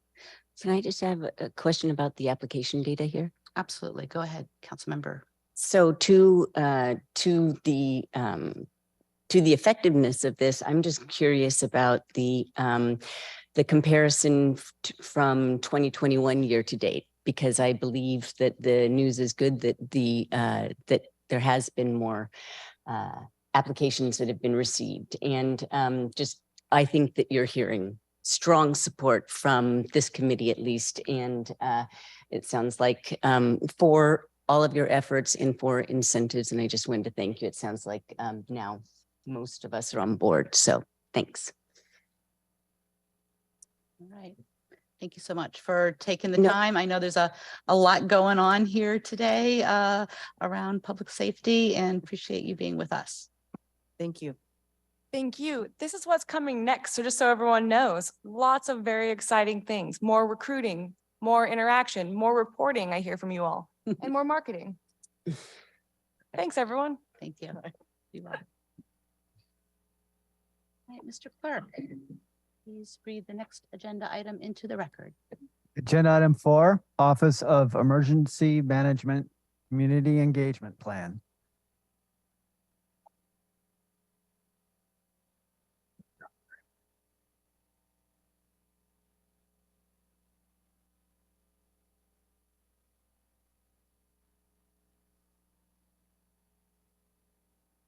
And while we're joined at the table, I will make some introductory remarks.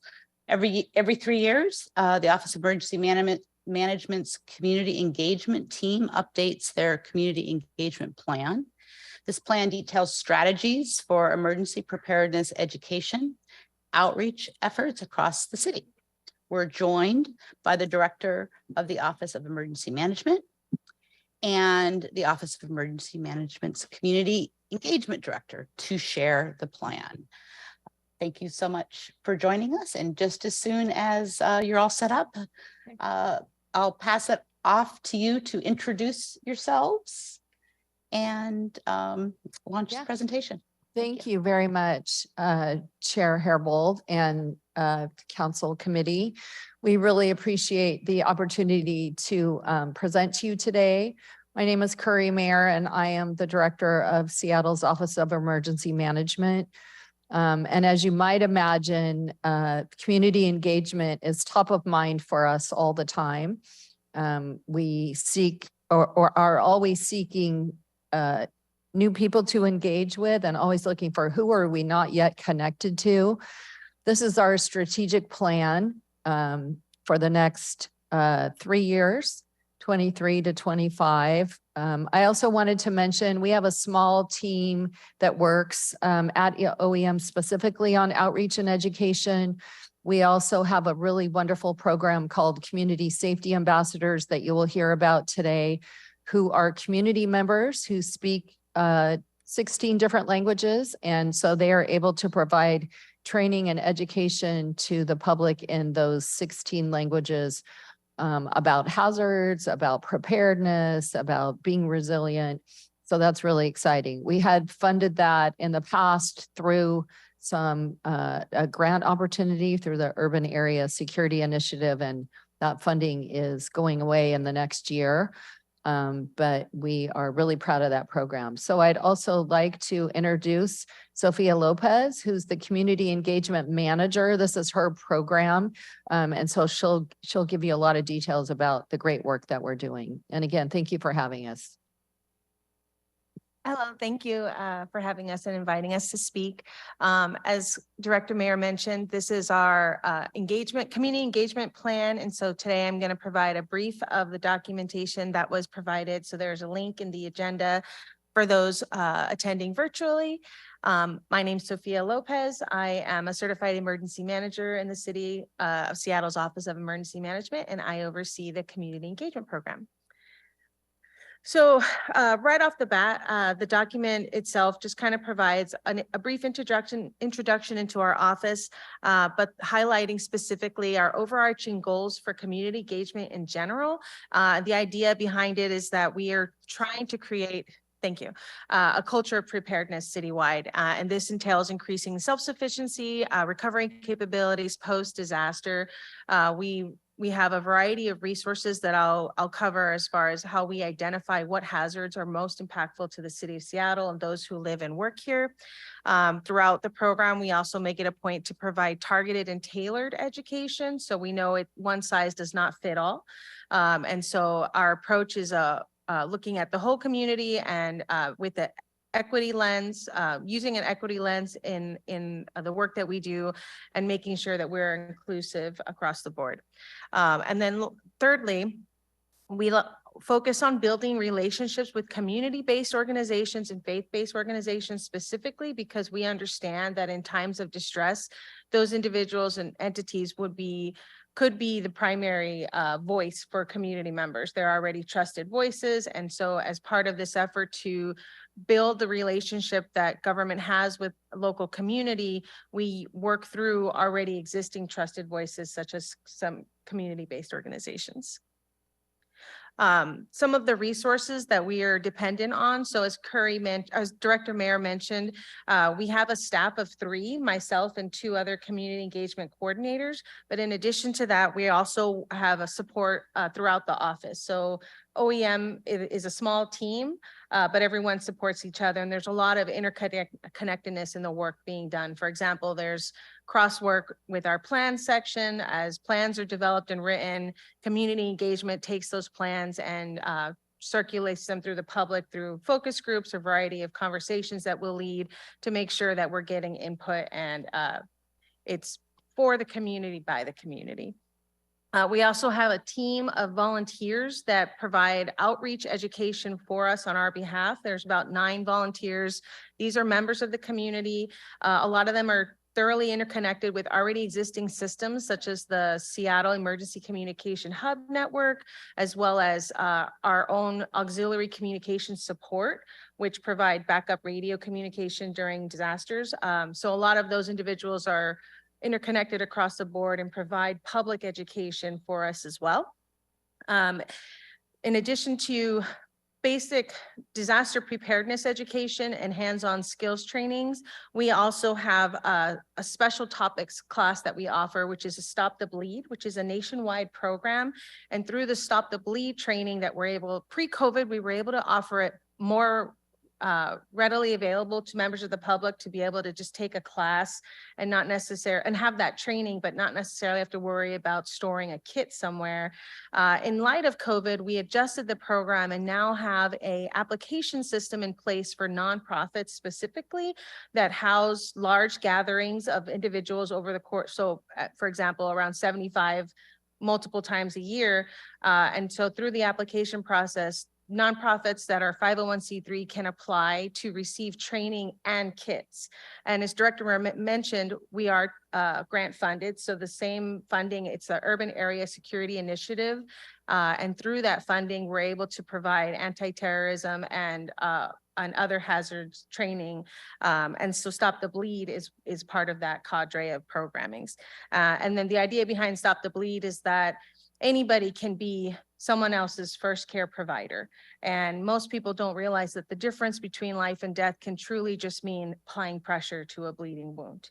And so one of a high note on the Stop the Bleed program, we recently, through a year-long effort, have finally gotten into the Seattle public school system. And we're very excited for that. This was in the last couple of weeks. We were able to train over 80 nurses. And in the coming months, we're going to be training security personnel, eventually getting to a point where we can train Seattle public school employees to be trainers themselves. So as most organizations experience turnover, they can continue on the trainings, but also getting into other groups of professions such as custodial services, kitchen services, so that as many individuals as possible will know how to use the equipment and supplies in the event of an active shooter incident. So we have our Stop the Bleed volunteers. We have about a pool of 5 individuals that actively provide those classes for us. And then we also have a community safety ambassador program. And this is a program where these are contracted individuals that are members of the community that speak a different language. Some of them also just speak English, not just, but they speak English, but they represent a cultural community.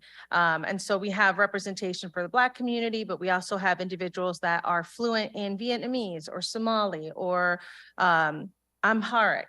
So we have about 15 individuals that that span 16 different languages. And we're actively recruiting for more representation. And these are individuals that are passionate about supporting the community, and they're called upon to provide specifically 911 CPR stroke education, as well as supporting public education in other languages. And in the event of emergency needs, we tap into that program for translation support as well.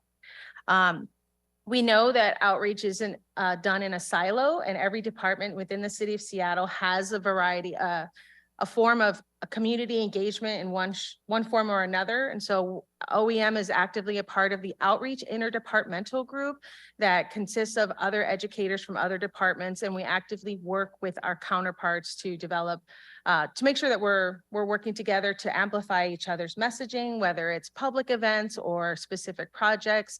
The most recent project underway is a snow shovel project that was formed out of the latest winter events. Some of the strategies that we utilize. So I mentioned a lot about our education. Really, the most effective and impactful way to reach community members is with in-person training. So currently pre-COVID, we reached probably at least 10,000 a year of individuals. We have yet to get back to those numbers, but we're working on it. So we have basic disaster preparedness as well as disaster skills workshops where we teach hands-on skills training. So we teach community members how to use a fire extinguisher, how to build an emergency toilet, how to purify water, as well as how to maneuver natural utilities such as turning off a natural gas meter or handling breaker circuits box in your home. And so that's a workshop that we provide, and we proactively schedule it throughout the community, rotating throughout the city of Seattle to make sure that we're getting to as many community members as we can, while also bringing it to community members that don't even realize or understand that this is a service we offer. So I mentioned how important it is that we build relationships with community-based organizations, and we have this community partnership specifically because reaching vulnerable and traditionally underserved population requires a building of relationships with the communities and organizations that already provide service to them. And so we regularly contract with these organizations, and we train them so that they can go out and have that service offered to their constituents, to the participants that utilize their services. So we have a variety of contracts in place. For example, Via Comunitaria is a local community organization that provides training on our behalf. We are currently in the process of developing a relationship with the Kacham community organization. And so we're actively working to increase our cadre of relationships with CBOs. In addition to working with community-based organizations, we have a focus to ensure inclusive and accessible engagement. So with that, we regularly partner within the Seattle OEM office itself with King County Office of Emergency Management, and as well as with other City of Seattle departments to engage with vulnerable populations in emergency preparedness.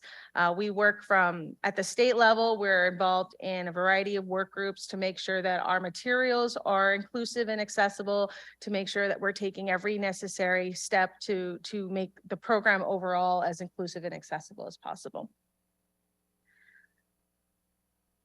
Our primary priorities over the next 3 years specifically, in light of recent data that was released at the end of last year, we decided to take an active focus on raising awareness for the threat of tsunamis in the affected areas of the city, as well as increasing citywide employee preparedness. This is already actively underway.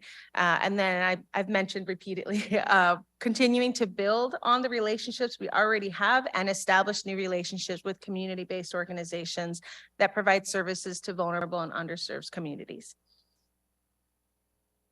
Some of the different methods that we utilize for identifying community needs, as well as developing new strategies and evaluating our current programs and strategies, we rely heavily on data. Data equals money, essentially. And so we look at demographics, variety of tools available from the US Census Tract, American Community Survey, local information available through the Office of Community Planning and Development, as well as the Office of Immigrant and Refugee Affairs, specifically looking at social vulnerability and emerging immigrant populations. We look at the hazard data. So we have a document, is the Seattle Hazard Identification and Vulnerability Analysis. This is another team member in our office, their primary project. So we work closely with them to make sure that we're providing up-to-date current information on what are the hazards that affect the city of Seattle, where are the most impacted areas to what hazard. For example, we have, and I'll cover this a little bit shortly, but we have a tool that we promote, which is our Seattle Hazard Explorer that was recently translated into Spanish, as well as our hazardready.org/Seattle. And at the Hazard Ready site is where an individual anywhere within King County. So this was a partnership with the city of Seattle, King County, as well as the University of Montana, and is currently getting updated at the moment. But anywhere within King County, you can plug in an address, a physical location. It can be your home, your place of business, where you go to church, where you mostly frequent, and you plug in the address, and then there's a series of tabs that correlate to a variety of hazards, the most commonly experienced hazards. And the system will tell you what is your threat level. Are you at a low, medium, or high risk for that incident happening at your location in X number of years? And it also goes on further to give you a little background on the hazard, the scientific data, and then what are some steps that as a individual who resides at this space, and this is your highest risk, what are some steps you can take to be ready for the unexpected? So hazard data, we also utilize after action reports. Mostly this helps us identify lessons learned from real world events that can influence the content of public education messaging. So we're really in tune with what's happening nationwide as well as globally, and how are the communities impacted by said disasters, and how does that reflect to the city of Seattle? We've recently started doing focus groups where we'll work closely with other team members in our office to take contents of our plans that are developed and circulate it through members of the public through conversation and asking, the question on, does this apply to you? Does this relate to you? And so in the past few years, we've had a lot of success in holding focus groups.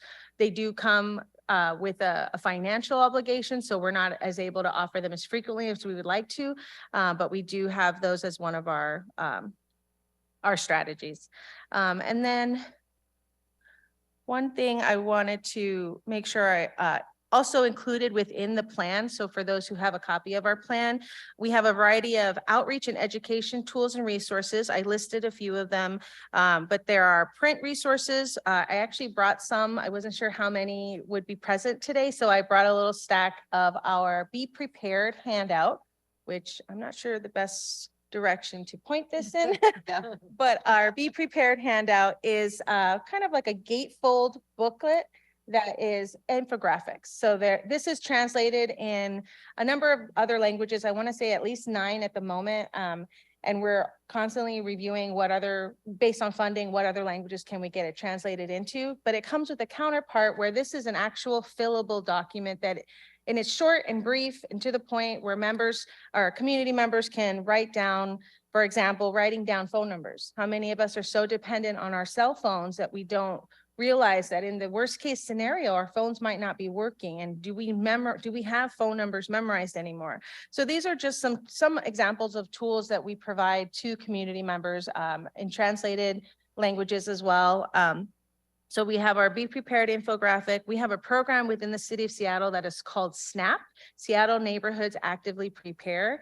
It's very similar to, for those who might be more familiar with the national program, Map Your Neighborhood, which is currently getting retired.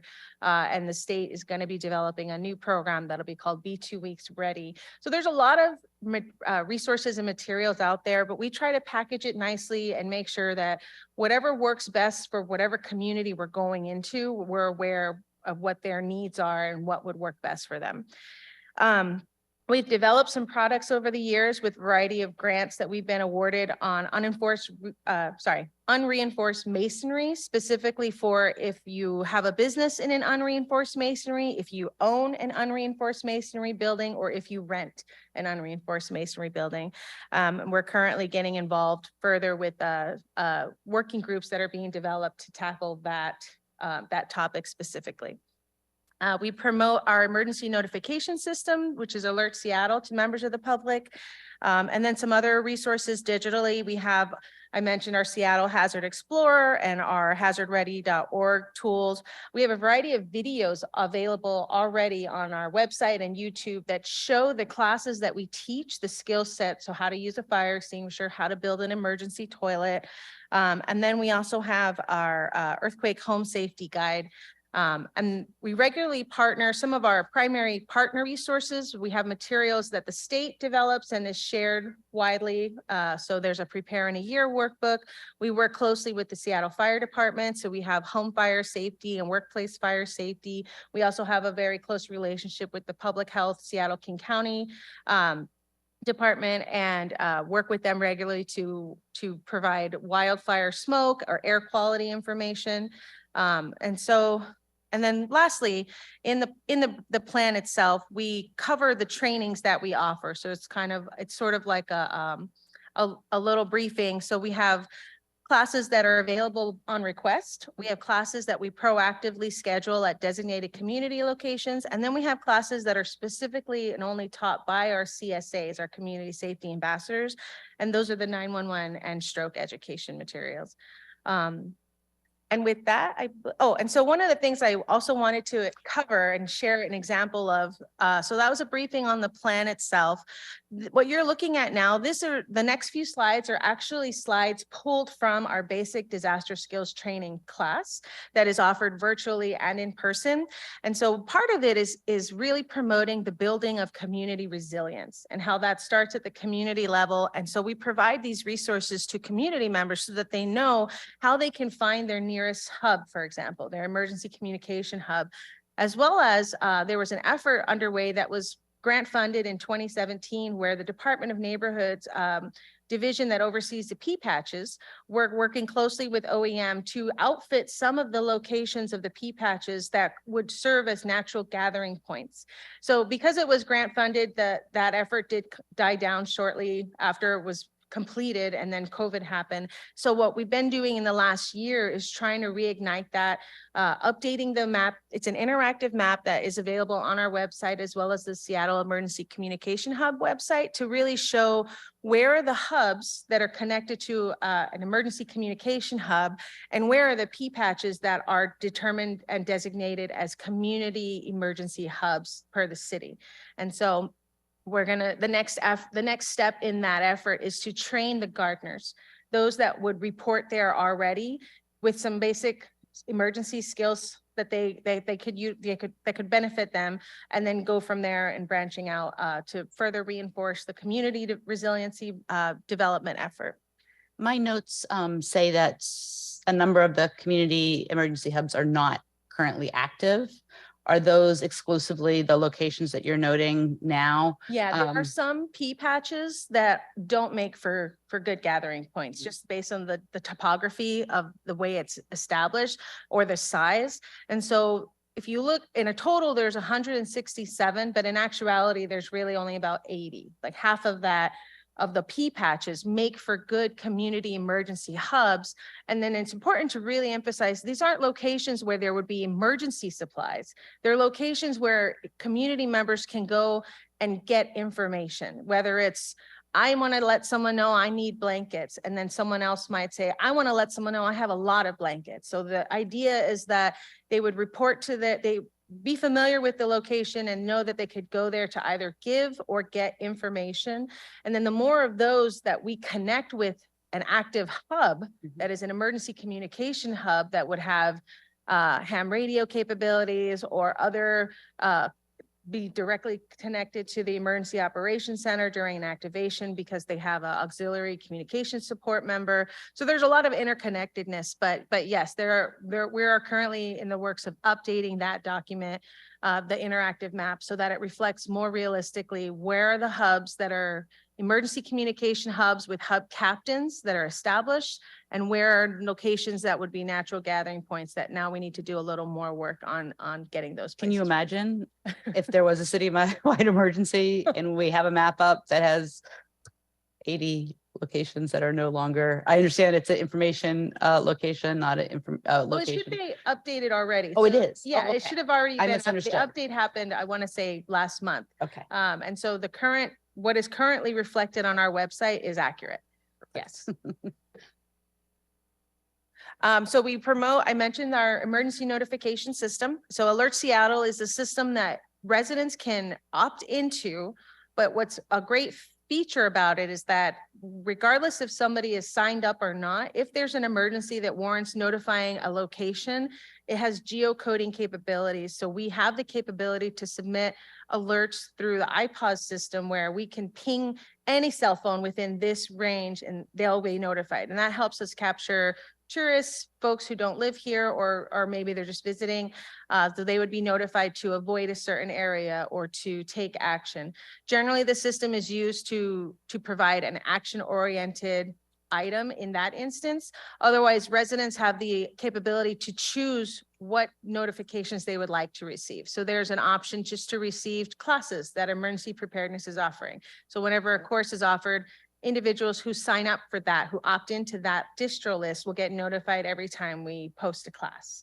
And so there's a variety of topics that people can choose to be notified for, but overall, the system allows us to reach everyone in a worst case scenario where we would have to let someone know, for example, you need to boil your water due to criminal activity, and now the coast is clear. You don't have to boil your water anymore. So just an example of kind of message that would go out. Just a clarification. I don't think I quite caught what you said. Alert Seattle is a system that you sign up for. Yes. How, I thought I heard you say something about people who are visitors also So- being able to receive the information. So you can sign up for it. I've signed up for it. Great. And then, but in the instance that something happens where we need everyone to know something, whether they're signed up or not, we have that capability behind the scenes to be able to send an alert out using the federal system of similar to how the Amber Alerts are released. So people can still choose to not have those on their phones, which is a personal preference, but that's the system we would utilize for whether it's a specific geocoded location or the whole city. But we do have that capability to notify everyone of an action item. And in that instance, the action item would be a life safety or infrastructure safety message. Very good, helpful. Thank you. This is just an example of some of the classes that we provide. So I've covered, this is our workshop where we teach you how to use a fire extinguisher, how to build an emergency toilet, how to control utilities. We also, pre-COVID, we used to offer Stop the Bleed more frequently, and we're still in the process of training new instructors and really trying to get Stop the Bleed into the more heavily populated areas, such as the school system and events that host organizations that host large events. So some of our accomplishments so far, in addition to the Seattle Public Schools, we've been able to provide trainings and Stop the Bleed kits to the Seattle Center. And we're currently in the process of getting ready to work with the Seattle Pacific Science Center, just to list a few. And then this is our location where anybody can go and request.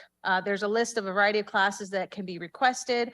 Most of them are, whether if it's at an individual level, we would work with that individual to try to see if there's a class being offered near them, or if you're a member of an HOA, or if you would like us to come talk to your PTA or your church or your workplace, whatever the case is.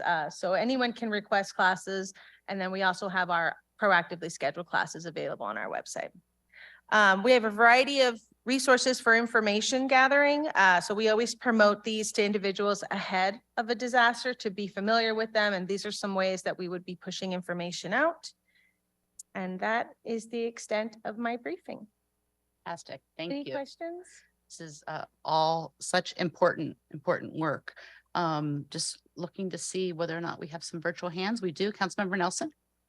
Thank you. So when you talk about external partnerships, do you have relationships with any TV or radio stations where you seek to get free public information spots? And if you had 30 seconds or 15 seconds, I don't mean to put you on the spot, but what would you tell people are the top 1, 2, or 3 things they should do right now for emergency preparedness? Yeah, so the first part of your question, we do have relationships with ethnic media. So for example, we recently had a spot that was not free, unfortunately. We paid for a spot on Univision, but it was well received. And so in that, my biggest message to members of the public is that who depends on you and what do they need to make it through?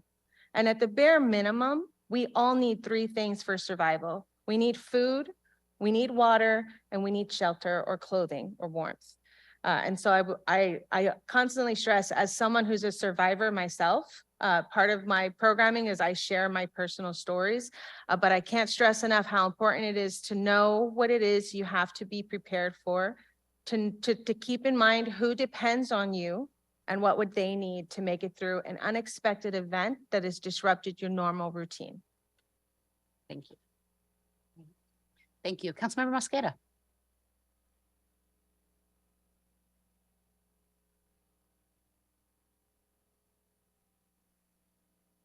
Oh, I saw your hand up, but maybe your question was covered. If you're still considering that, I will watch for your hand to be up again, but I do have a couple questions. I appreciate knowing about your partnership with Seattle Public Schools for the Stop the Bleed program.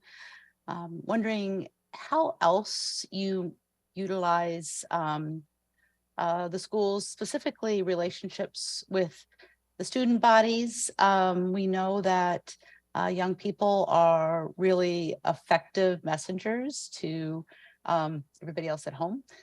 And just wondering whether or not, I know there's at least one example at Akikurose, the middle school program. There's a youth in emergency preparedness program. Is that something that you do at other schools as well? Oh, I was like, that's us. I didn't know if that's what you knew that was us. But yes, so last year we piloted that program at Aki Russo Middle School, and we have a position that we're currently hiring for, which would oversee not only the Stop the Bleed, but the youth emergency preparedness program. And so bringing the skills trainings, we always promote and advocate that any ages can come to our classes, as well as our workshops. And then we have through HSD, the Human Services Department, they have a program which is the Student Youth Employment Program. And so last year we made sure to host some interns. This year as well, we applied to host interns. And then we're looking at other organizations that work with youth in general. So for example, the Boys and Girls Club, we're currently working on we have a relationship we're building with the Seattle Housing Authority to bring training directly to them. But the Boys and Girls Club, and then working through the Seattle Parks and Rec Department, they have different programs for youth. And so we're trying to become more familiar with what already exists so that we can tap into that and either partner actively or provide the information and training so that they can be an extension of our voice. great. Thank you. Building off of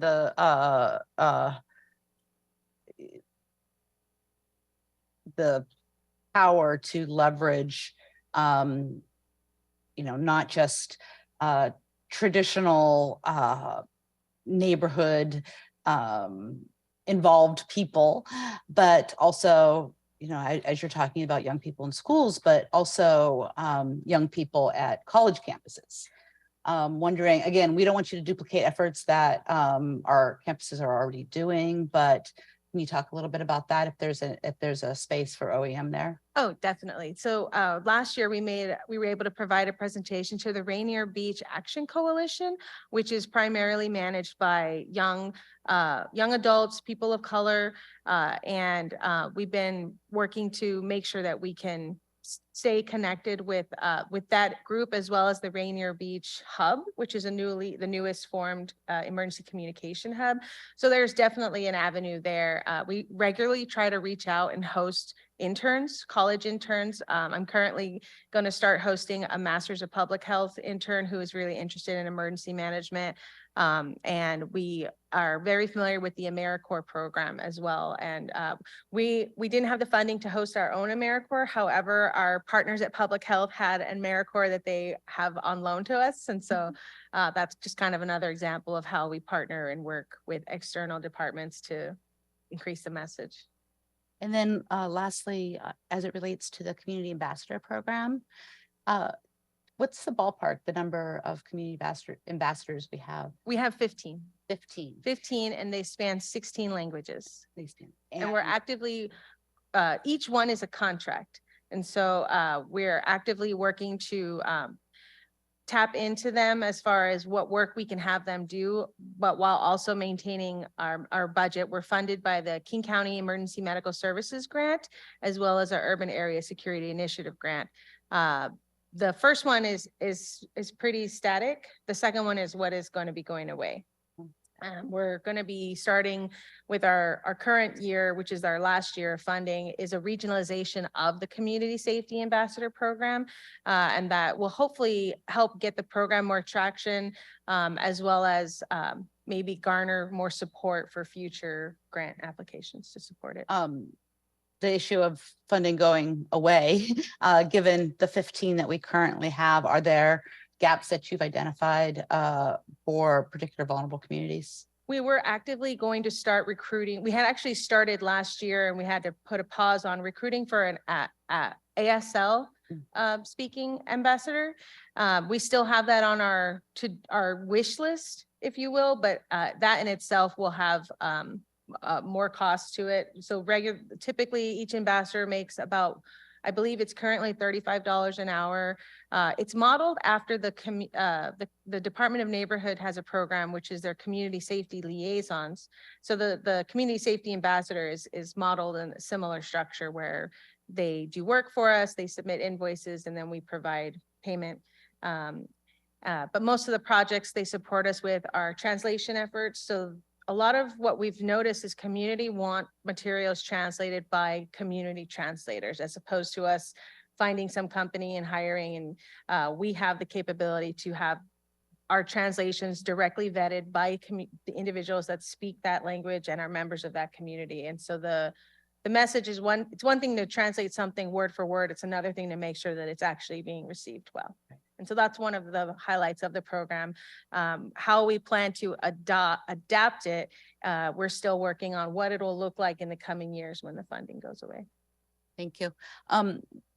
One last question I have is less about the community engagement work itself. It's more of a follow-up to an issue raised in past years. The council passed a resolution related to the all hazards mitigation plan and included language in that resolution uplifting the need to strategize around extreme weather events. Yeah.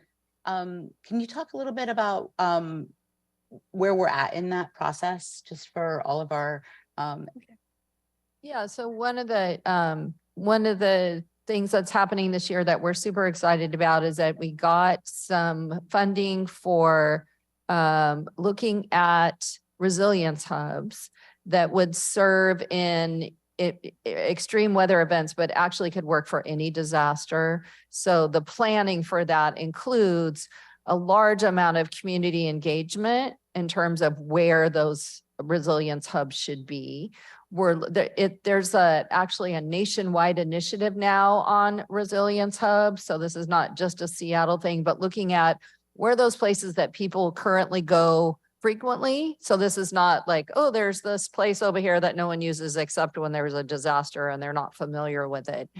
So places that people already go, We found that was true in the last heat event, that people didn't want to go to a community center that was just a big open room with a bunch of chairs, but it had air conditioning. They wanted something that was someplace they already went to, even a place within their apartment building, for example, where there were people they knew, they were familiar with, the transportation wasn't difficult to get there.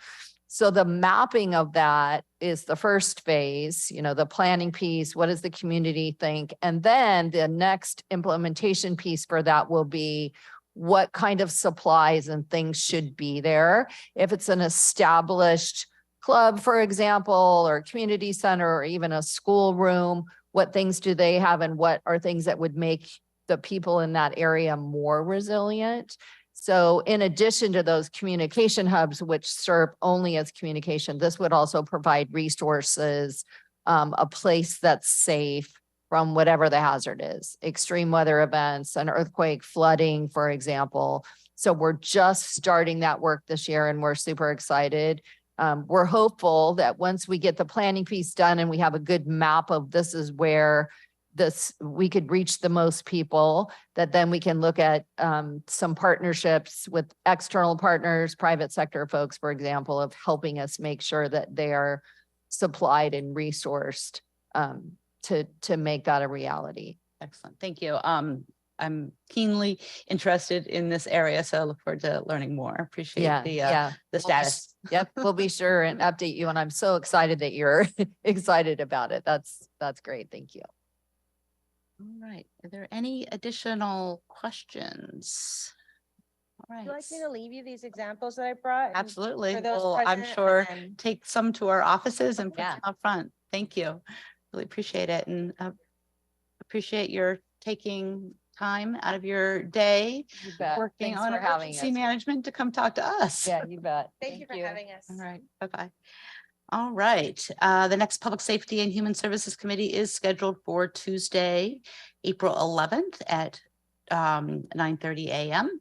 If any committee members anticipate being absent from this meeting, let me know now or whenever you have that information.